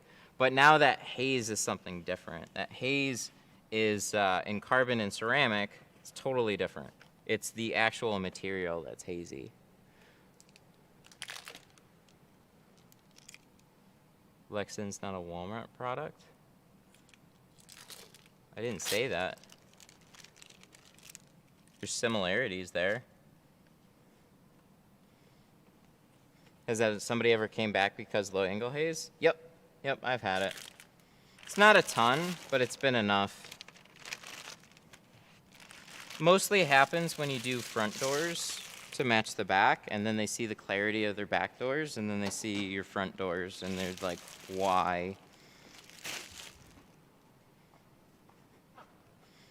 Yeah, that's why I didn't like carrying NR Pro from Avery.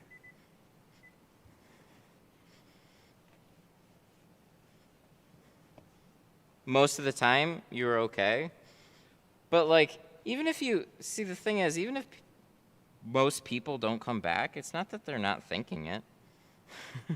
It's just they didn't come back. I think it takes a lot for somebody to come back to your business and go like, hey, there's a problem, because then they have to like, you know, they're like, I don't really know what this guy's gonna say. I don't know if he's gonna take offense. I guess I can just deal with it. You want your customers thinking that.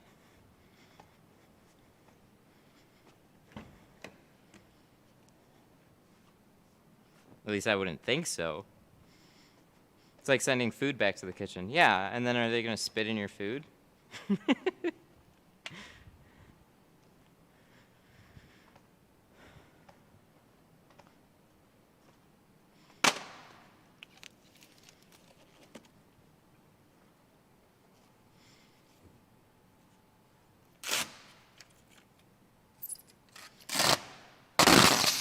Brother, that's my car though?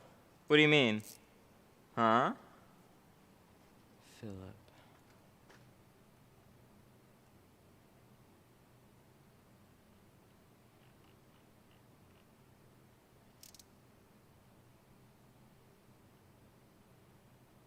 Bought one roll of it. It's like sending food back to the kitchen. Have you ever heard this? Oh, it must have been a reply to the chat. I don't know. Or I said something.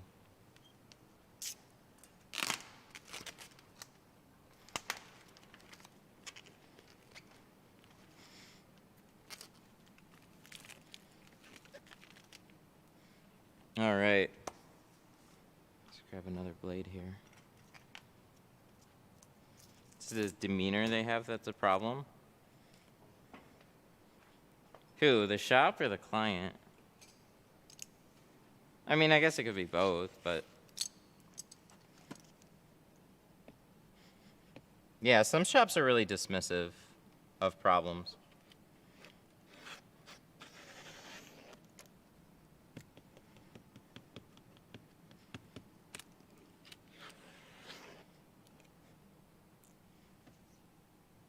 This one has glue.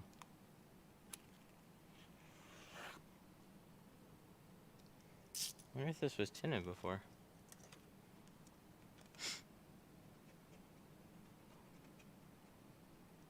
Glad I used that. I just found a little glue in some weird spots.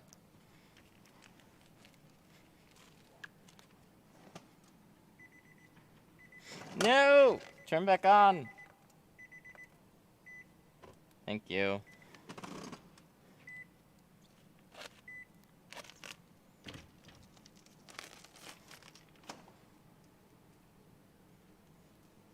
So we're gonna check this one.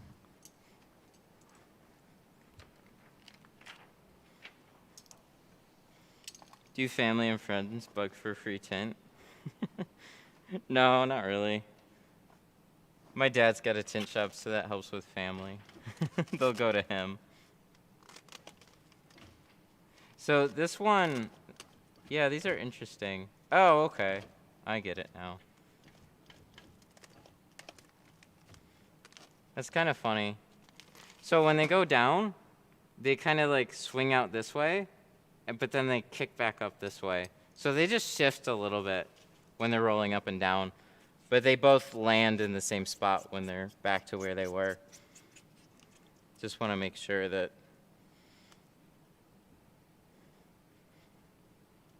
the patterns are centered where they need to be, that's all.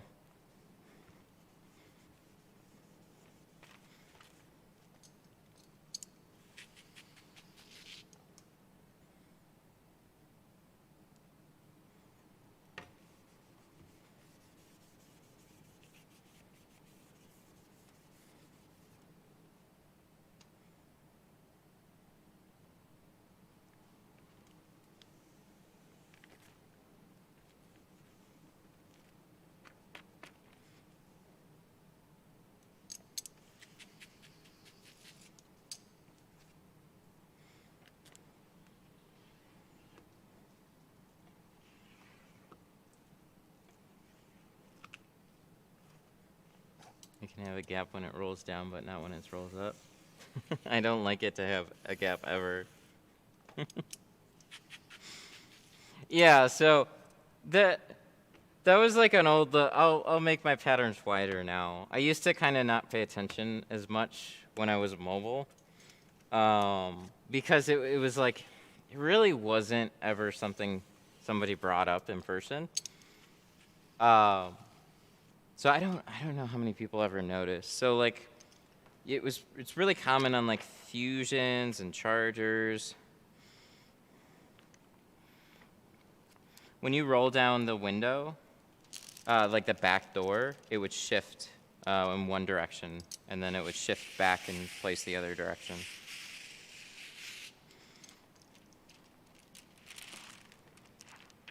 Just poor tolerances. So on these ones, they weeble wobble a little bit too, but they seem to both go down and end back up in the same spot. So that helps with centering my pattern. I still have overlaps on both sides though, so if you're like too far to the right on that overlap or too far to the left, that's where you're gonna see a gap. So you wanna make sure that's centered where you cut it. Do you like Fusion All-Type or Tint Slime? Not, I don't know. Like Fusion All-Type was okay. The Tint Slime Ultra was something I really liked. I haven't wanted to try it with this film though. I was using it with Avery NR, and that film was more forgiving. Or NR. That was when I was installing some NR Pro. That film, no issues with sliding, and then NR came out, and that film is just extra sticky. And then this film is more on the sticky side too. So you want to make sure you get that where it should be. Yeah, so when I roll this down, I don't have a gap. I don't have a gap. And then when I roll it back up, watch it. It just goes, "Ugh." But there's still no gap there, so we're good. Just sometimes that is like, there's so many of them, so many windows. Like on my Explorer, you could roll it down, you could rock the window back and forth in the side seal. So a lot of them do it, but some of them will roll straight down and roll straight back up. Some of them, they'll kind of roll down at one angle, and then they'll go back up at another angle, and you're just kind of like, oh, okay.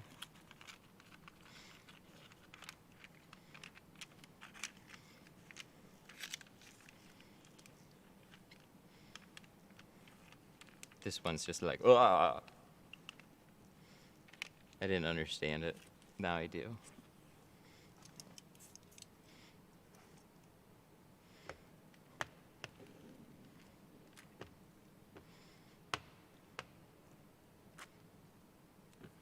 Oh, people were asking about the Blue Max. Yeah, I'm switching, I don't know. I'm switching around between both. Both of them are good. I like the hybrid a little bit better. I looked at the price of the hybrid and I was a little, surprised. It's an $18 squeegee now. So if you don't believe me that I'm playing around with both, here's the hybrid.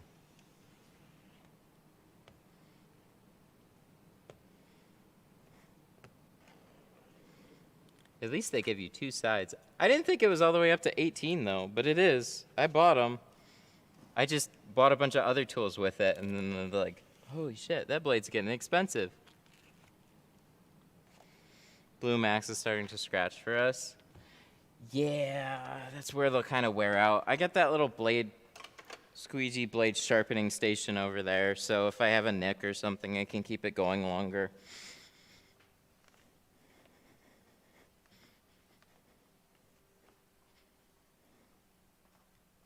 The orange Fusion squeegee. Yep, that's a good one too. It just, you gotta change those every so often too. They started leaving rubber streaks behind.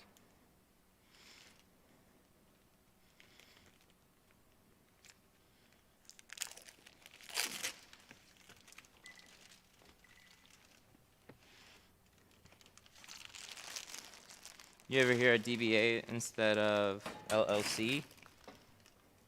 One sec. Hello, Tint Studio, how can I help you? Hello? Hi, Tint Studio, how can I help you? Yes, I was calling to get a quote on window tinting. Yeah, sure, what kind of vehicle? A 2012 Chevy Traverse. Okay. Did you want to do the full thing with the windshield, or what do you want to do? Is there a certain thing that you can do for the front windshield? Yeah, absolutely. So we tint entire vehicles with full windshields. Sometimes we do the sunroof, so if it's glass, we pretty much tint it. So there's a couple of options for like front windshields, and in particular, people will generally go with a lighter shade. And we also have carbon and ceramic films. Those help with blocking more heat outside of the vehicle. Okay. Is there a certain thing called the transition windshield for the front? No. I actually did a video on transition window tint, but the film is not consistent.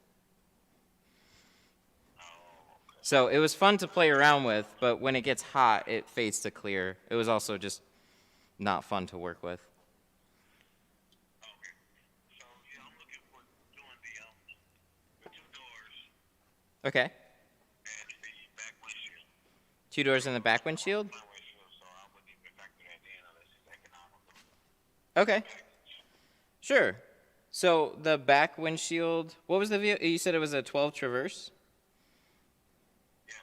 Yeah. Okay, so it would basically be 200 out the door. You would be 100 for the back window and 100 for the front doors.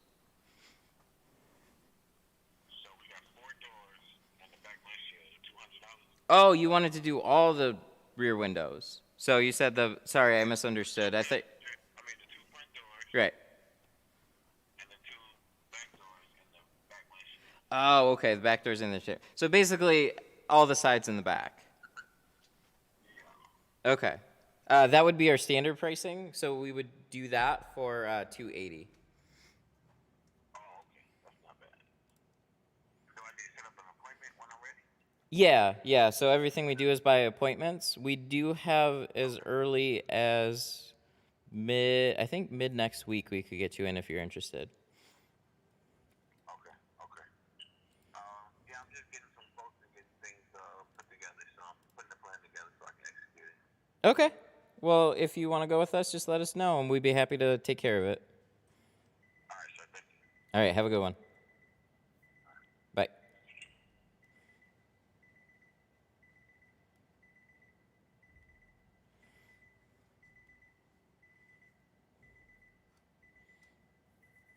If you're tinting outside, do you recommend a tent or something to put over the car if there is no garage or something? Yeah, if you're fighting with wind, which anytime you're outside, you're going to be fighting with like a little breeze or something. That's going to make it more difficult. He made it more difficult. Yeah. It's fine. That's retail.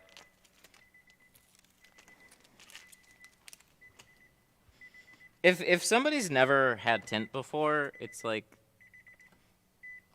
they're not always sure what they're asking for right off the bat. So yeah, that would be like, so they wouldn't know that's a standard job is to do all the sides in the back. So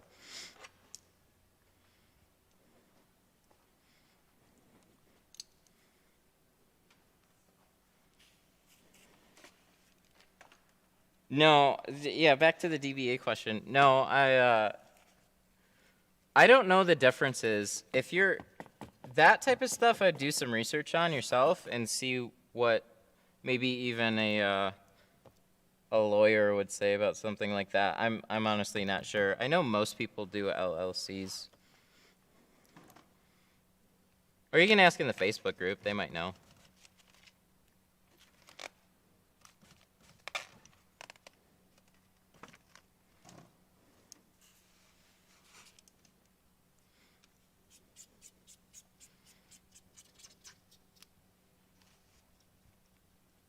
Like baby shampoo. Most people do LLCs because that's what most other people do. But there's good reasons people use it in the beginning if it didn't work, and nobody would do it.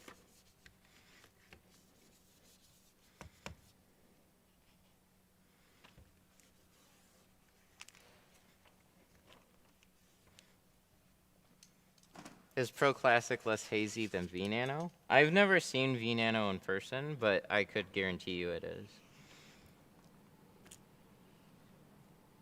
So any carbon or ceramic film has the potential for haze. The more expensive ones help reduce that even more. So V Nano is an economical ceramic film. So you're trying to budget on ceramic. And Pro Classic is a color stable dyed, which is like a higher end dyed film. So those two things aren't apples to apples there. So if you go with Pro Classic, you're not dealing with any haze. If you go with a cheaper ceramic, you're definitely potential for haze. Super chat. Aw, thank you for the 5.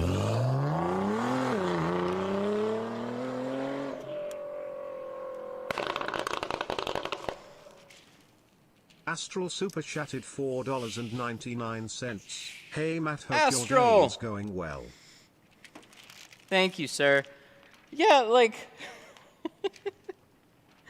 things are going good. It's just kind of a weird a weird beginning to a stream. We've just had some things today. A car that is really straightforward and just a handful of things that just made the whole stream a little different. But we're doing good. The job's turning out great. It's just the little things like, I don't know, messed up cutting one of the patterns, and then the headphone situation just like threw me for a loop right at the beginning. Thank you for the 5. Carbon lighter than ceramic? No, they're the same. What about XPEL? What about them? I think they pay bots. I think they pay bots to ask me, what about XPEL?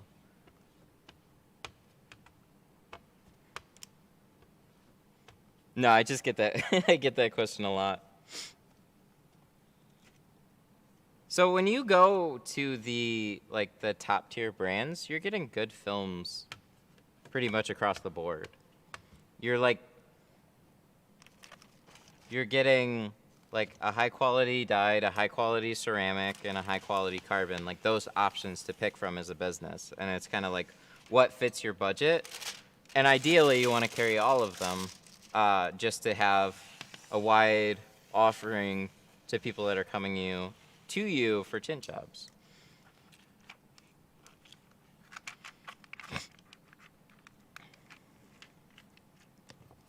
What? Why did Rick come out with Squeaky Monkey? I don't know. Ask him.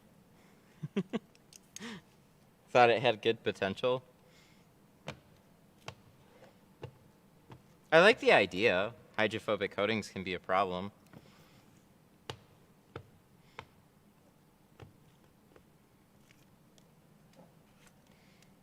Yeah, XPEL's a good company to go with, for sure. They're more territorial too. So if you become an XPEL dealer, then they're not supposed to authorize any more XPEL dealers near you. But if you're not a very big XPEL dealer and then they have a big shop that is like, oh, hey, now we want to use XPEL, then they'll cut you off. So that's why I've never even talked to them.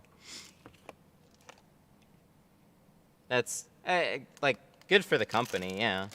Kind of sucks for the shops. I mean, for the ones that are in their program, sure. So that's kind of what it's about, though.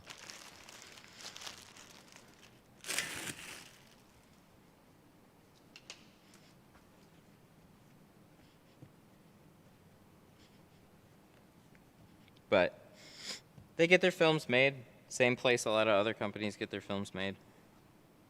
So they're not a manufacturer, they're a branding company.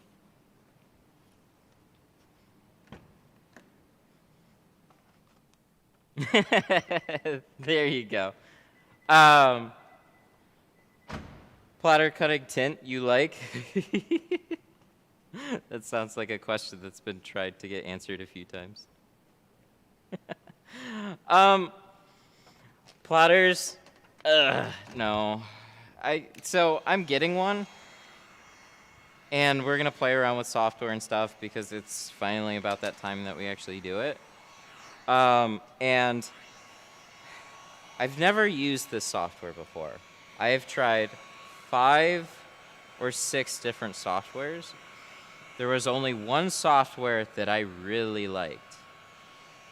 And there was one that I liked a fair amount, and then the rest of them just always I had issues with.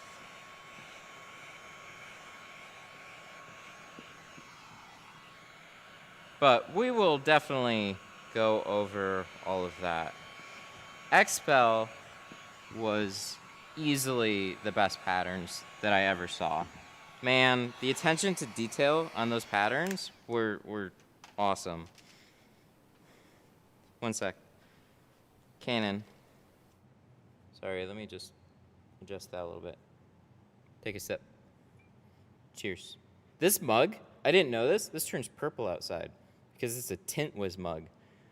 I had no idea. This is a UV activated mug. Holy shit. I thought it was just a nice clean mug. spoilers. GoPro. Of course it turns purple. It's a tint wisma. I had no idea.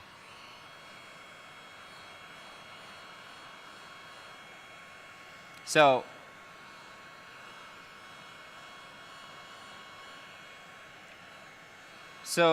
the XPEL patterns, oh my god. I was so frustrated with patterns, and then people were talking about their patterns, and it was new. It was new-ish. It was like they were selling the software for like $100 a month, which is cheaper than a lot of other people. And that's like, oh, okay, that's interesting, but the patterns probably suck. And then we used it, and dude, the patterns were awesome. Anytime I used it, I don't know if I ever really encountered a problem with it. They had amazing patterns. But they are very dealer-centric. So if you're not a dealer, then you don't get to use their software. So the way that they offered that was kind of annoying, but I totally get it. The business side versus practicality, or the versus the nice. So this is what happened. So it was $100. Then it was $150 when they started when they started gaining traction with it, and then they got that name out there, and then they started recalling it to only dealers. So it was something every shop could get, but then it was only something. It was only something that dealers could get at some point, and they booted everybody else off the software.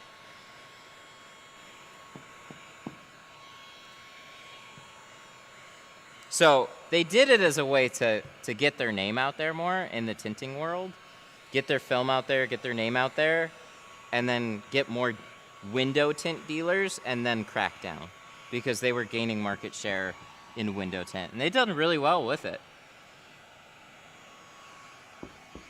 It's a cold business, but that's what happened. So the next software was TrueCut.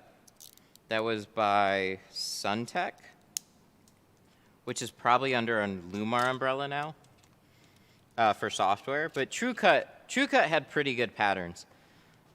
But then the same thing happened. A year into using their software, they gave us a phone call, and they were like, "Hey, we noticed you don't buy our film." And we're like, "Yeah." And they're like, "You have to order more film if you want to keep using the software." And we're like, "But we have our own film." And then they're like, "Oh, okay, well, I guess we have to cut you off of the software." Yay! Solar Guard, Computer Cut, same thing. And then it gets down to like just the wide open softwares like Film and Vinyl Designs and Tint Tech. I don't like either of those. I used Tint Tech for quite a while. And Tint Tech is just like, you gotta know how to edit the patterns before you install them on quite a few cars. So you can make them a few clicks bigger. That's generally what they needed, was like most of the edges were okay, but you just need to make them bigger. So if you didn't remember that, whenever you brought up a pattern, it wouldn't bring up the edited version of the pattern, it would bring up their version of the pattern. So you had to remember that it's in your database, then you gotta go find it, open that one. Yikes, not fun. So, like, when people ask me, what software do you get? I'm like, I don't know. I don't know what to tell you guys. So there's another company that is like, we have great patterns. And then like, mm-hmm. We'll find out.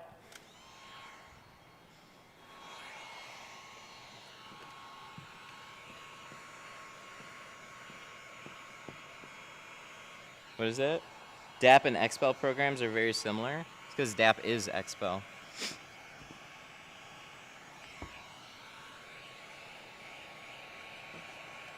Or maybe that's the software that they use for their patterns. I don't know, but I heard a couple of years back, like I was using DAP, but DAP was through Expel.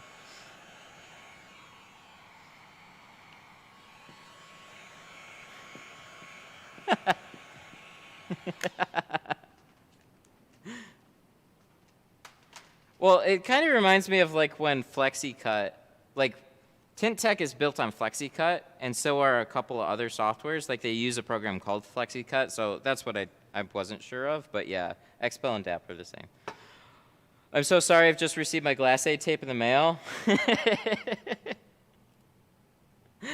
Apologize for being patient. Hey, you know what's so cool about that?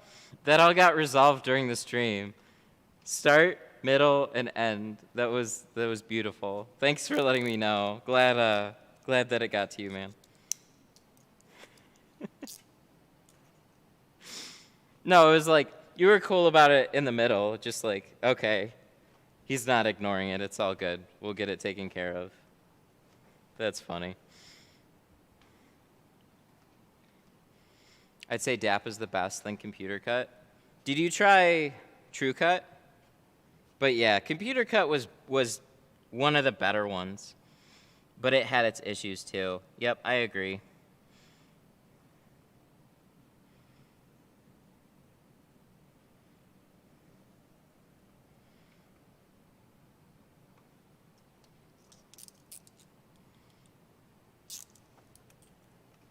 $300 for the whole program? What was that? Film and vinyl is bad? Yeah. There's a lot of guys that defend it too. I had a really bad experience with them. So, some of the people, like, here's what's weird too. Some of the people that like the plotter software that they use, they adapt to the issues that it has. So, like, on their patterns for the doors, it'll cut the sides and the bottom, and it'll be perfectly fine. But the top edges don't line up. So then they'll just put the pattern on there, and then they'll cut their own top edge. And they're just like, that's just how they use it. So when somebody says, oh, I love it, sometimes they're doing that. With film and vinyl, I had a, like, so this is the issues that we had with it. The patterns on the doors, the top edges, they would, for whatever reason, they would bow up towards the ends. So mostly, this was a big problem when you're doing front doors. So it's like dipped in the middle and then comes up the ends. So then your only option is to shift the whole thing down, and then you got a big gap in the middle, and then the points are touching. Or you shift it up and you have to figure out a way to cut that. But that's, again, when it's on the inside of the glass. Super frustrating. Below 9,646 super chatted $2. Cop removed my 35 windshield. Going try redo now THNX. Aw. Thank you for the 2. Cop removed my windshield, my 35 windshield. Gonna redo it now. Thanks. Hey, as long as it wasn't a bad ticket, man. Flex cut? What is that one? Is that, oh my god, okay. I think I know what that is. It's rebranded film and vinyls.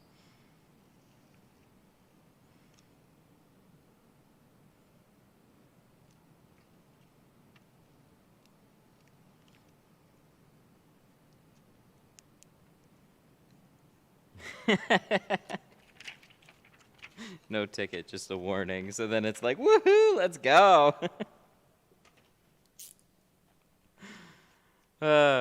Make it cleaner. Make it even better than it was before.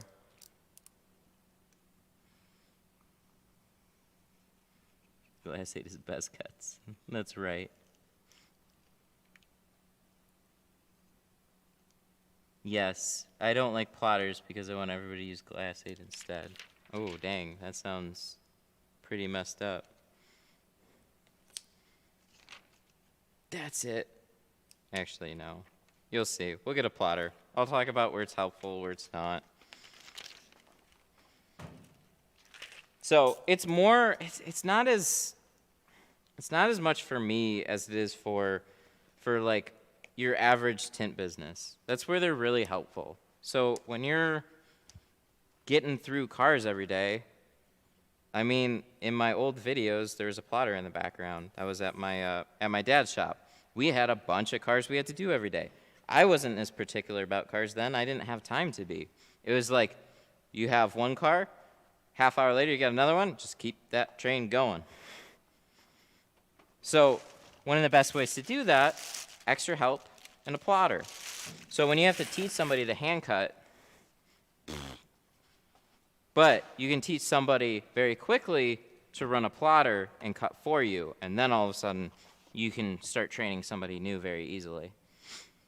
So that's where it really helps. It's just, again, software. What camera? I'm using the Hero 8, but it's a little bit of an elaborate setup. It's in the media mod, and it's plugged into a wireless HDMI transmitter, and yeah, all that is on my head right now. I wish it didn't have to be, but that's the way it is. So it looks really clear because that was the only way to make it that way.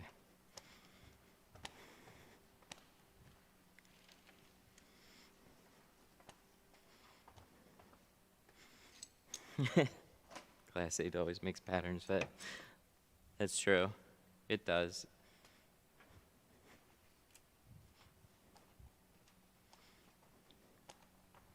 Every time. That's right. Except when when you don't clean the glass perfectly and then it starts to like pull in on you and then it completely screws up your window. Except those times. How are you reading comments? What was that? He has cameras for his eyes that are constantly streaming to his PCs. Text to speech.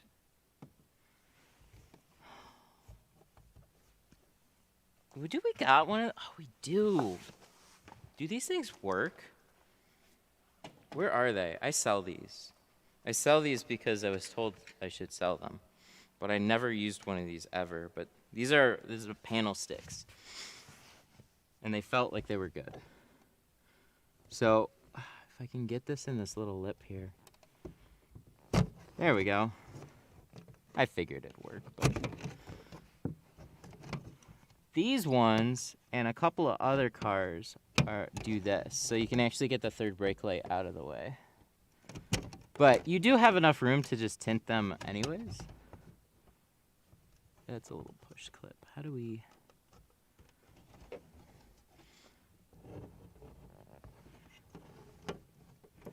What's a good tint to use for a windshield? Well, I like Pro Nano, so there's that. I need a light. I don't feel like getting a light. I'm just seeing if there's a little push clip. There we go. The first quarter of the stream was just me in front of my main camera. I was having headphone issues, actually. So you can see the setup. Towards the end of the stream, though, I'll be back in front of the main camera.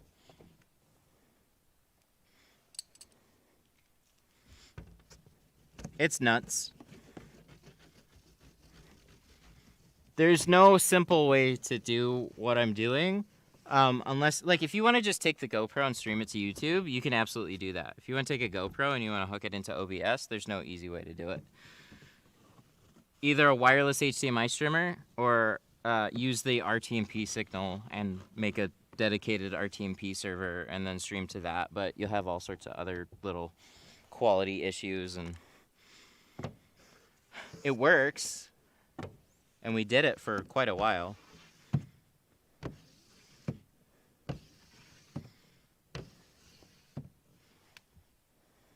What? Do you know some site called Advisory board? Something about you being a Top Gun? What does that mean?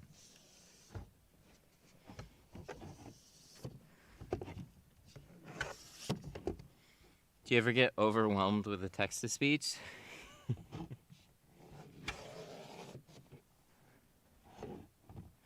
When, yeah, I get overwhelmed when there's over 100 people in here. The chat gets really moving when it's like 150 people. It's a little hard to manage, but when you do it for long enough, you turn the volume down, and you talk over it. So try and ignore when you're talking, and then listen for things. And if somebody times their question right, there it is. It has your name on it. That sounds like somebody. So there was a website, local website that called me, and they interviewed me as a business, and they're just like, they said they were gonna re-interview me before they posted it or something. But I never got a phone call back from them unless I missed it. I don't know. I'm not on some type of board. That's the only thing I remember, though.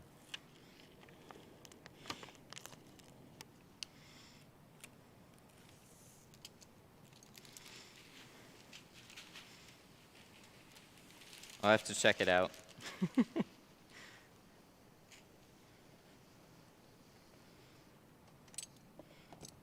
Very impressed with your setup. Thank you. Yeah, nobody has.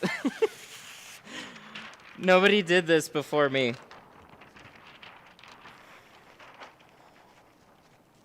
I couldn't find a single person. Actually, there's one tech guy that did it around his home, but he had a rougher HDMI setup, but I totally understand. So I have, like, my goal for this was I want to be able to stream a car and talk with my audience while I do it. But it's got to be pretty seamless. And that was really hard to all do. So I had to do a lot of research, learn about a lot of things, do a lot of trial and error to get it to this point.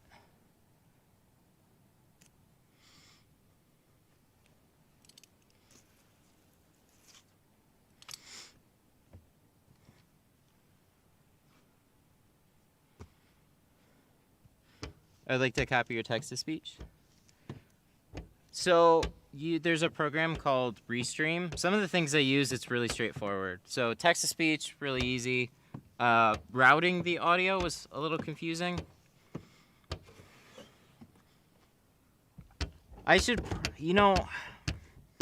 So this channel, this is all tint. So whenever I post something non-tint related, it's a little tough to hit the algorithm right with it, because most of the people that watch this channel aren't watching those videos. They're watching the tint videos. So then it kind of sits and then eventually starts to get placed and recommended or something. So I'm not sure how it's going to affect the channel overall if I post something like that, which is why I haven't done it lately. Because we got a good amount of momentum right now. I don't want to screw it up. But I can talk about it while I'm live, so that's pretty cool. I might hit up Restream, though. Restream, they messaged me before. They're like, hey, do you want to put a banner? We'll give you the product for free. And I'm like,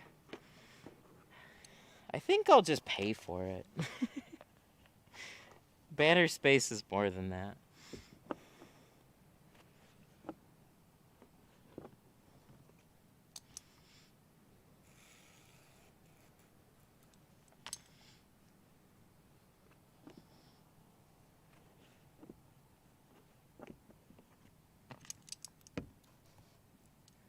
Okay, so we got this pattern, we got that pattern.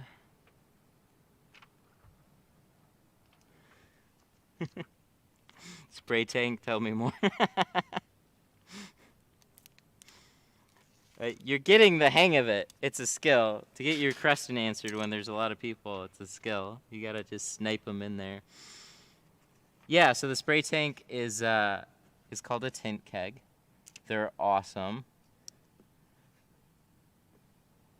It is, right now I'm using a 3-gallon. I have the 5-gallon sitting over on the shelf. I prefer the smaller 3-gallon. They're very portable. The 5-gallon, they're more for like stationary use. So that's the 5-gallon over there. And then this is the 3-gallon over here. So the 3-gallon doesn't look as impressive, but you know, if you're doing a handful of cars in a day, 3-gallon will do you just fine. And then, you know, if you change your water out, that too. So this guy, it's got my logo on it on one side, and it's got the tint keg logo on the other one in my colors, which was super nice of them to do it this way. So this is a pressurized tank. What's cool about tint keg is they upgrade all the fittings. So like the O-rings, the valve stem, the pressure release, all that's upgraded, and then you have fun stuff like that, just quick disconnect fittings. So you just pop it back in, pop it out. You don't leak a bunch of water everywhere. I leave the hoses where they are. I take the tank, and then I go fill it up. This one's near empty, which is good because we're almost done with the car. Clip them back on. They sell it in a 1 or 2 hose configuration, and you can pick some of the parts too. Is it illegal to tint over a third brake light? It might be in some states. Michigan is, you can go as dark as you want in the back and as light as you want. Or you can go as dark as you want in the back, and then the front is up to you having a doctor's note.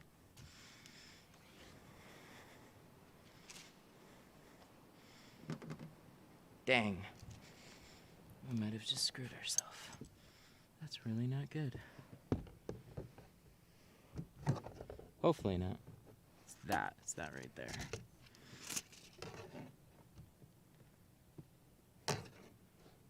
Oh no, we're okay. Whew. There's a couple of little, getting sidetracked. There's a couple of little things that I don't want to dry in my tent. A couple little air bubbles that need to get pushed. So we don't want to get too sidetracked. Let me clean this up, check it out, and then we can talk more about the tank.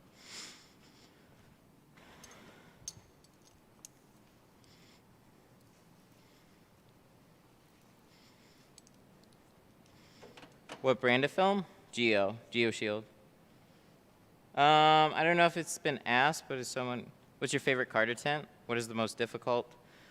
Oh, that's, so I'll just do the easiest. Like, one of my favorite cars is a Malibu. The newer generation Malibus, they're really straightforward in every way.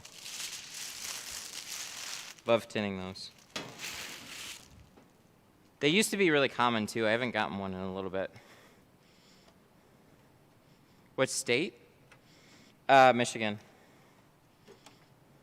This is the Detroit Tint Studio.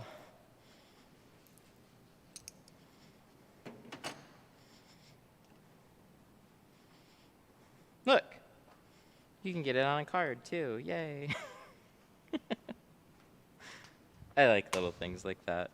We don't have a lot. We have film and we have tinting tools. Well, if we're going to have tinting tools, we could try and make them cool.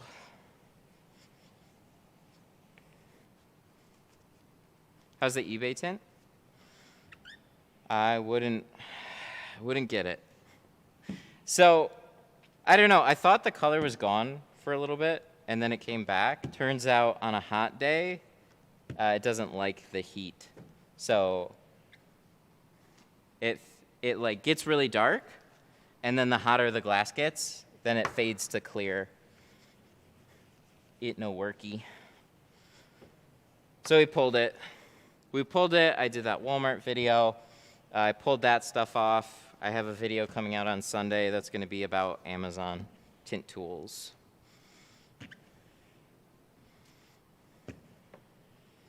Because if there's one thing that a broad YouTube tint audience likes. It's Amazon. I don't know how the tint tools video is going to go. I think it's going to do like okay, but it's one of the many ideas that I had, and I just kind of ordered everything. And then I was looking into some more. I was doing some more research on a couple of other things before I did a video on them. The tank is on Tint Depot. Yeah, they sell a tint tank too, but it's not the same. So the tank will be the same-ish, but there's sometimes not the same parts that were used to like upgrade the fittings and stuff. And then the other things like the hoses, the sprayers, those are usually pretty different. So there's a cheap way, like you can go to Home Depot and you can get a hose for like $20. But they're like super stiff and plastic, and they just kind of, they're not very good that way. So like this, it's on the ground. If I walk past it, I'm not really gonna trip over it. If I had a curly hose, like a hard plastic hose, you put 90 pounds of pressure behind it, it'll be very curly. Or it'll stay like, yeah, it doesn't get very limp. Tint tools from Wish or AliExpress. That might be a follow-up, but the video, I gotta see how this one does first. I like this suggestion. Oh my god. No. I knew it. I knew this was wrong. Little triangles. I knew that didn't seem right. So this one. No. This way. No. Wait, what? Did I just have this on wrong? Shut up. Really? No. Oh, it goes that way. I was going to say, I'll probably have to recut this, but like, I thought I was going crazy for a minute. This wouldn't line up at all. Let's squeeze this out and check it out, and we'll see. I thought it was right, but the more I flipped it, it's like this thing's not lining up. I just had it facing the wrong way. So now what I'm going to look for especially is like if there's anything that was left behind. Oh, wow. Oh, shit. No, that looks good. Hell yeah. Okay. 3 cheers for good cleaning. I was expecting to see a handful of little speckles somewhere. That thing is clean as a bean. Neat. How's it to fill the tank? Just got a tint keg. I'm watching your live stream. Really straightforward. So I'd fill it, but I don't have anything else to tint today, so I'll run you through it real quick. Let me just make sure this is all good. This looks good. So we saved it. Show you in a little bit. Sorry. Can't get too distracted. Let me finish this one. So we spent a lot of time on some other stuff, and then I'll talk about it really quick. I gotta let this guy know that his ride is almost all set. So with the tint keg, you've got the pressure release valve, and you have the thingy on top, the like release for the lid on top. So what you're gonna want to do is, if it's new, there's no pressure in it. So first, you would take this guy, you would release. Okay, there's something in there. That's cool. You're gonna release that pressure. You can turn it to face this, so that'll hold it open, and then pull up on this, and then this will just pop out like that. And then, hello! So then you can empty it out, fill it with water. I'll fill them up about 3/4, so usually till about here, and I'll leave this space for air. And then you just put a lot of soap in it, and then shake it up. Put this back on, close that pressure release, and then the valve stem, that's this guy here, just like a tire. You unscrew that puppy, and then you pump it up with some air. You can use an air compressor. You can use just a simple tire filler. You want to make sure that the PSI can go up to like, you know, about 100 on your filler. So you can put up to like 100 PSI in it and just blast everything. So on mine, I don't know, just for time, sometimes I've just been doing 65 PSI, but with a good air compressor, if it's just fast to fill it up, you can fill it up to like 100 real quick. Just if you have one of the little tire ones, it just takes a little longer. All right, so let's get this guy back in. Was that? Does it stop when it can't hold any more air? That's so the pressure release will start to let air out. That's what's good about that. So they upgrade the pressure release valves to 100 PSI. So you can't overfill it. And so this guy right here, you just leave that like, this is when it's open, the pin is pulled up and put on the side like that. And then that's closed. And then when it gets over 100 PSI, this thing will start hissing. So it just lets air out so you don't overfill your tank and blow it up. You could probably you'd probably have to put like a couple, like, I don't even know. I have no idea how much air pressure it would take to blow one of those things up. But, you know, why find out?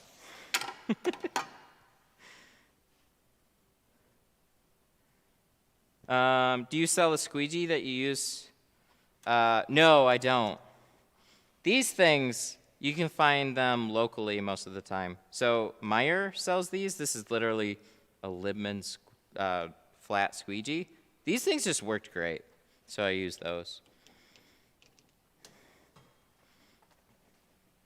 They're with all like the cleaning products and stuff. I just saw it one day, and I was like, that looks like it would be a pretty decent back window squeegee. And so far, it's the best wide back window squeegee. I've used like a few of them.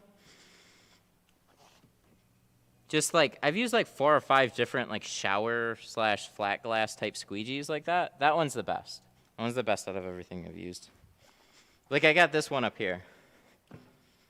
This one's, it's fine for like this, but for curves, this thing sucks. This one, what is this? This is the Scotch-Brite one. Scotch-Brite, not good. Not good for what I use it for. But they're not really made for what I use it for.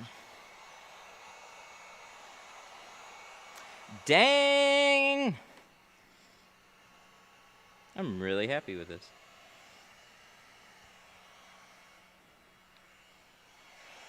Is there any tint that doesn't give you that weird pattern when you wear polarized? Unfortunately, not that I know of. They all do that.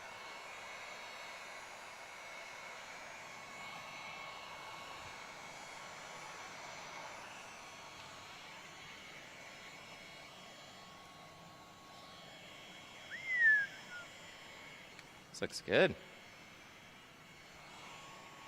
Dang. I'm very happy with this one. With that, we're going to start closing this guy up. We got to get that key out of there before we close all the doors.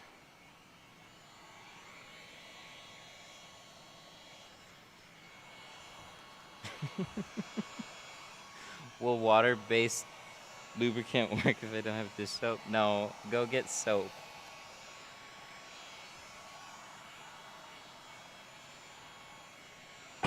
You can try it, but come on now.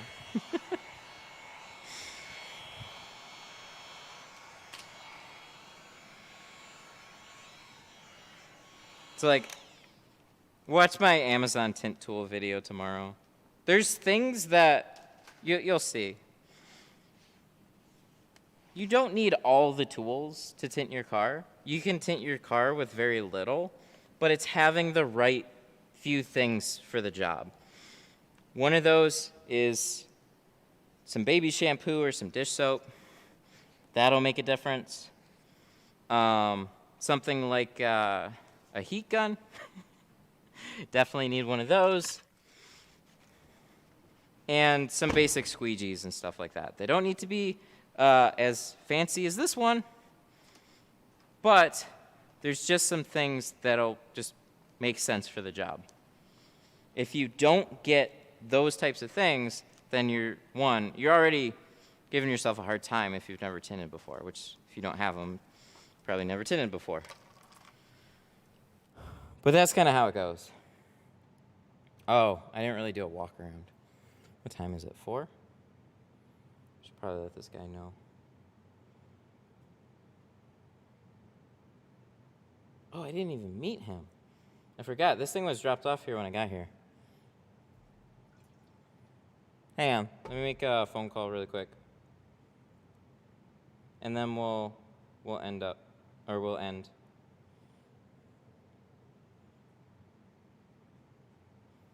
How much do you charge? This one's $320 for all the sides and the back.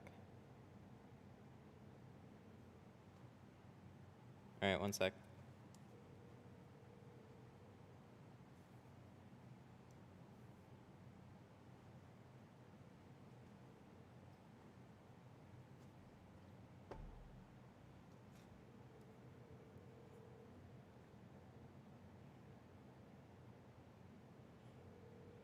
No answer.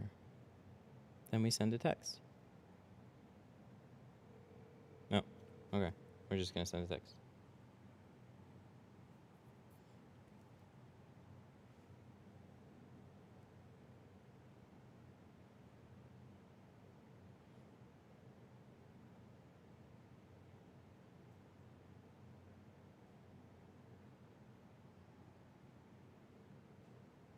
Oops.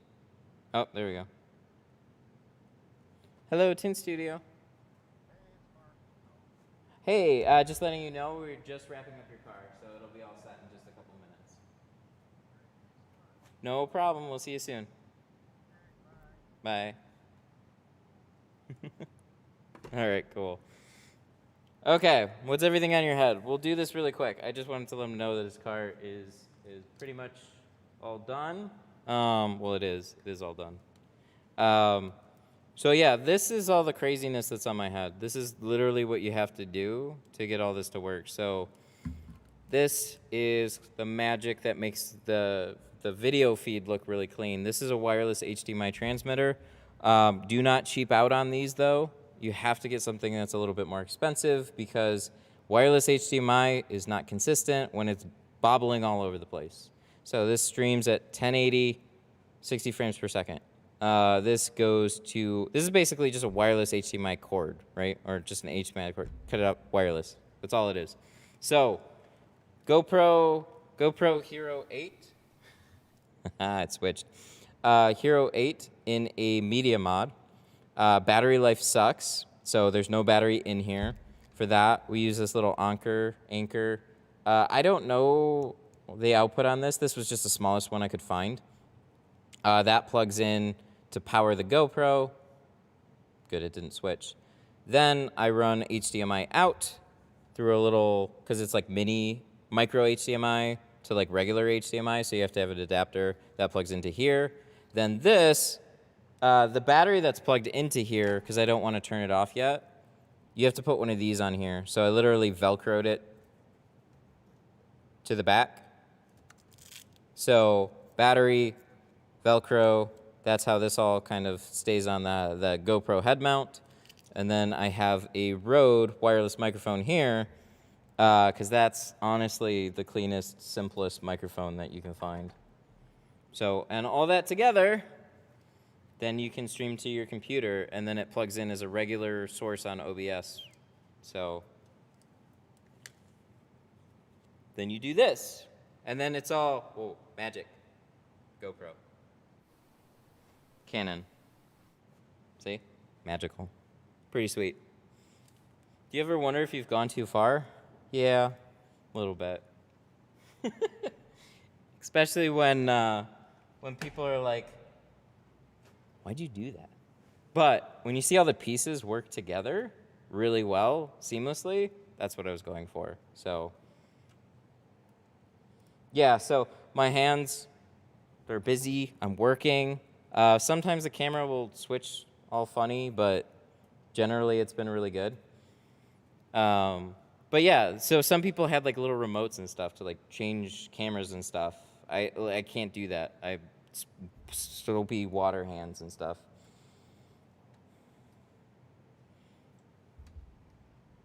And super chats pay for your enlarged brain because you have too many because you have too many electronics in your head. Yeah. Yeah, my wife saw all that stuff and was like, that looks dangerous. Then I saw Elon Musk interview, and he said you could put 5G phones all over your head, and it wouldn't do anything. So I'm like, there you go. I'm fine. What program changes cameras? That was something I found not too long ago, tip from other streamers. It's called Voice Attack. It's a voice like macro software. So it's really, the interface is a little confusing, but it's not bad. Basically what it does is it's always listening to your microphone, and then when you say particular words or phrases, it'll do stuff. So I have things, right now it's set up with this microphone here, which is also why this is handy. So if I say like GoPro, Canon, like it'll camera switch, or I can post links, felt card, sun distributing, that type of stuff. It's really helpful for things like that too. So really, really, really fun. Because we're doing this all live, so it's kind of like, I don't know, like juggling on a unicycle or something. All right, super chats. We got to shout out some super chats. Da, da, da, da, da, da, da. What was that? Do you need a special connection for multiple cameras? You're going to want to look into OBS. OBS is the streaming software. So you have different inputs and stuff. Start there. There's a lot to learn just with OBS. So, like I said a while ago, if you just want to stream to YouTube, you can just go buy a GoPro and you can just tell it to stream to your YouTube channel. You can start streaming right away. You don't have to do all this. But you won't do camera switching and all that just through a GoPro. You need to do more to do that. So if you don't know much about OBS, just play around with streaming off of that. Just learn that. Or just start streaming off of a GoPro. All this extra stuff, it's mostly it's fluff. It's fun, but most people just want to see you do the work. So GoPro does a really good job of that anyways. I was just making sure my camera didn't change when I said that like 50 times. What squeegee do you like for the last pass on the tint?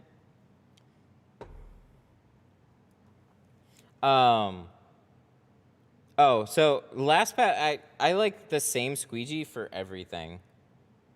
So I'll use either the Blue Max or the hybrid, and I'll use it for the entirety of the window. I didn't like changing squeegees just to finish squeegeeing a window.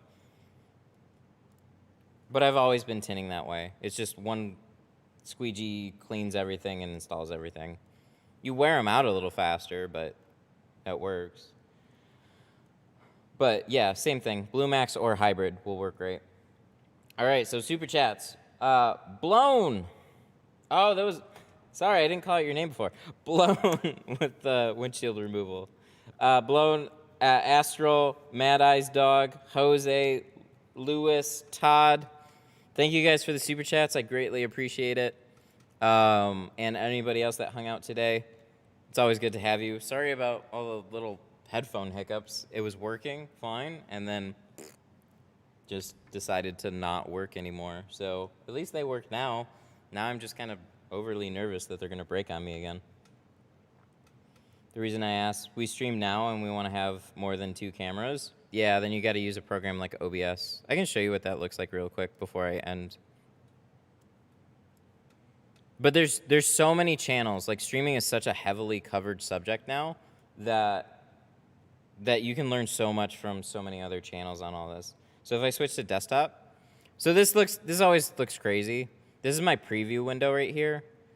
So if I let me show you. I can't really. So like if I put up like a web browser, for example, like you see, this is just a preview window, so that's why it's all mirrored. It's previewing the same thing. So to switch inputs, you have your scenes, and then you have your inputs here. So, oh, sorry, I'm kind of blocking that. Oh, well, whatever. Look, right there. It's my voice software. So when I switch to like the GoPro, that's a different input now, and then go back to like the desktop, and then there's that. So I can take my camera, and I can like rearrange it and stuff like that. I can I don't know what that is. What is that? It's an SL2. That's this guy. So I can disappear. Poof! Or I can come back. Wow! So it kind of just, it's an arrangement of all your sources.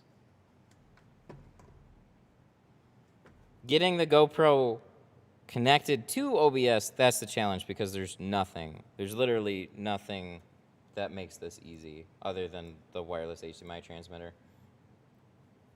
How many frames per second? This one's 60, but I was doing 30 for a while.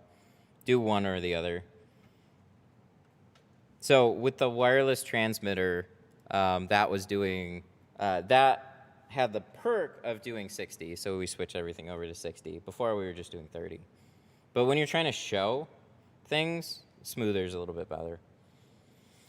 Alrighty, my dudes. That was kind of the little preview with that. We're going to end things here. I think we'll be back on Tuesday. Are you having any Labor Day sales? No. No, I don't really do sales or discounts. It's just I put aside the time to do a good job, and I take care of it if there's a problem. Discounts on top of that? No. I haven't needed to. I don't really like to. I mean, I like started to a little bit more in like the very beginning, but it quickly sucked. Because then it's like you do something for somebody for one price, and then you got another guy asking you about price, and then that other guy comes back or refers a friend, and then it starts getting confusing. It's just, no. How much for a Firebird tint job? All the sides in the back, no windshield. Firebird is different from the Thunderbird. Thunderbird was the big pain in the ass. Firebird, I don't think was too bad, but it is a classic car. Probably start that one at $350. Windshield, I'm not sure. Windshield would probably start at $200 though. Classic cars just aren't quite my specialty, but the Firebird I don't think was anything too crazy for a classic car. What about Twitch? I stream to Twitch. I stream on the Tint Stuff username. I have to switch that over, apparently, to Tint Studio. I totally forgot. But Twitch, I've been multi-streaming for like over a year. Twitch hasn't grown. Twitch just kind of stays stagnant. So, I don't know. We still use it. I mostly stream, like, people that watch are mostly in the YouTube channel, and then there's a little crossover in the Facebook group that I have. But you are very welcome, sir. Alrighty, my dudes. I'm going to peace out and deliver this car. I don't think he's here yet, though, so that's kind of why I've been hanging on for a little bit. But I'm going to make sure this one's all wrapped up, which it should be, and we'll be back on Tuesday. Yep, because Monday's a little bit of a holiday. I don't normally take that day off, but I am this year, so Monday's going to be off. So we'll be back on Tuesday. Meanwhile, video will be posted on Sunday regarding Amazon tools. That'll be fun. I got 5 kits. I went through them all. I tell you what's good, what's not good, and then we tint a window with it. So look forward to that, and I will see you Tuesday. Later. Bye-bye.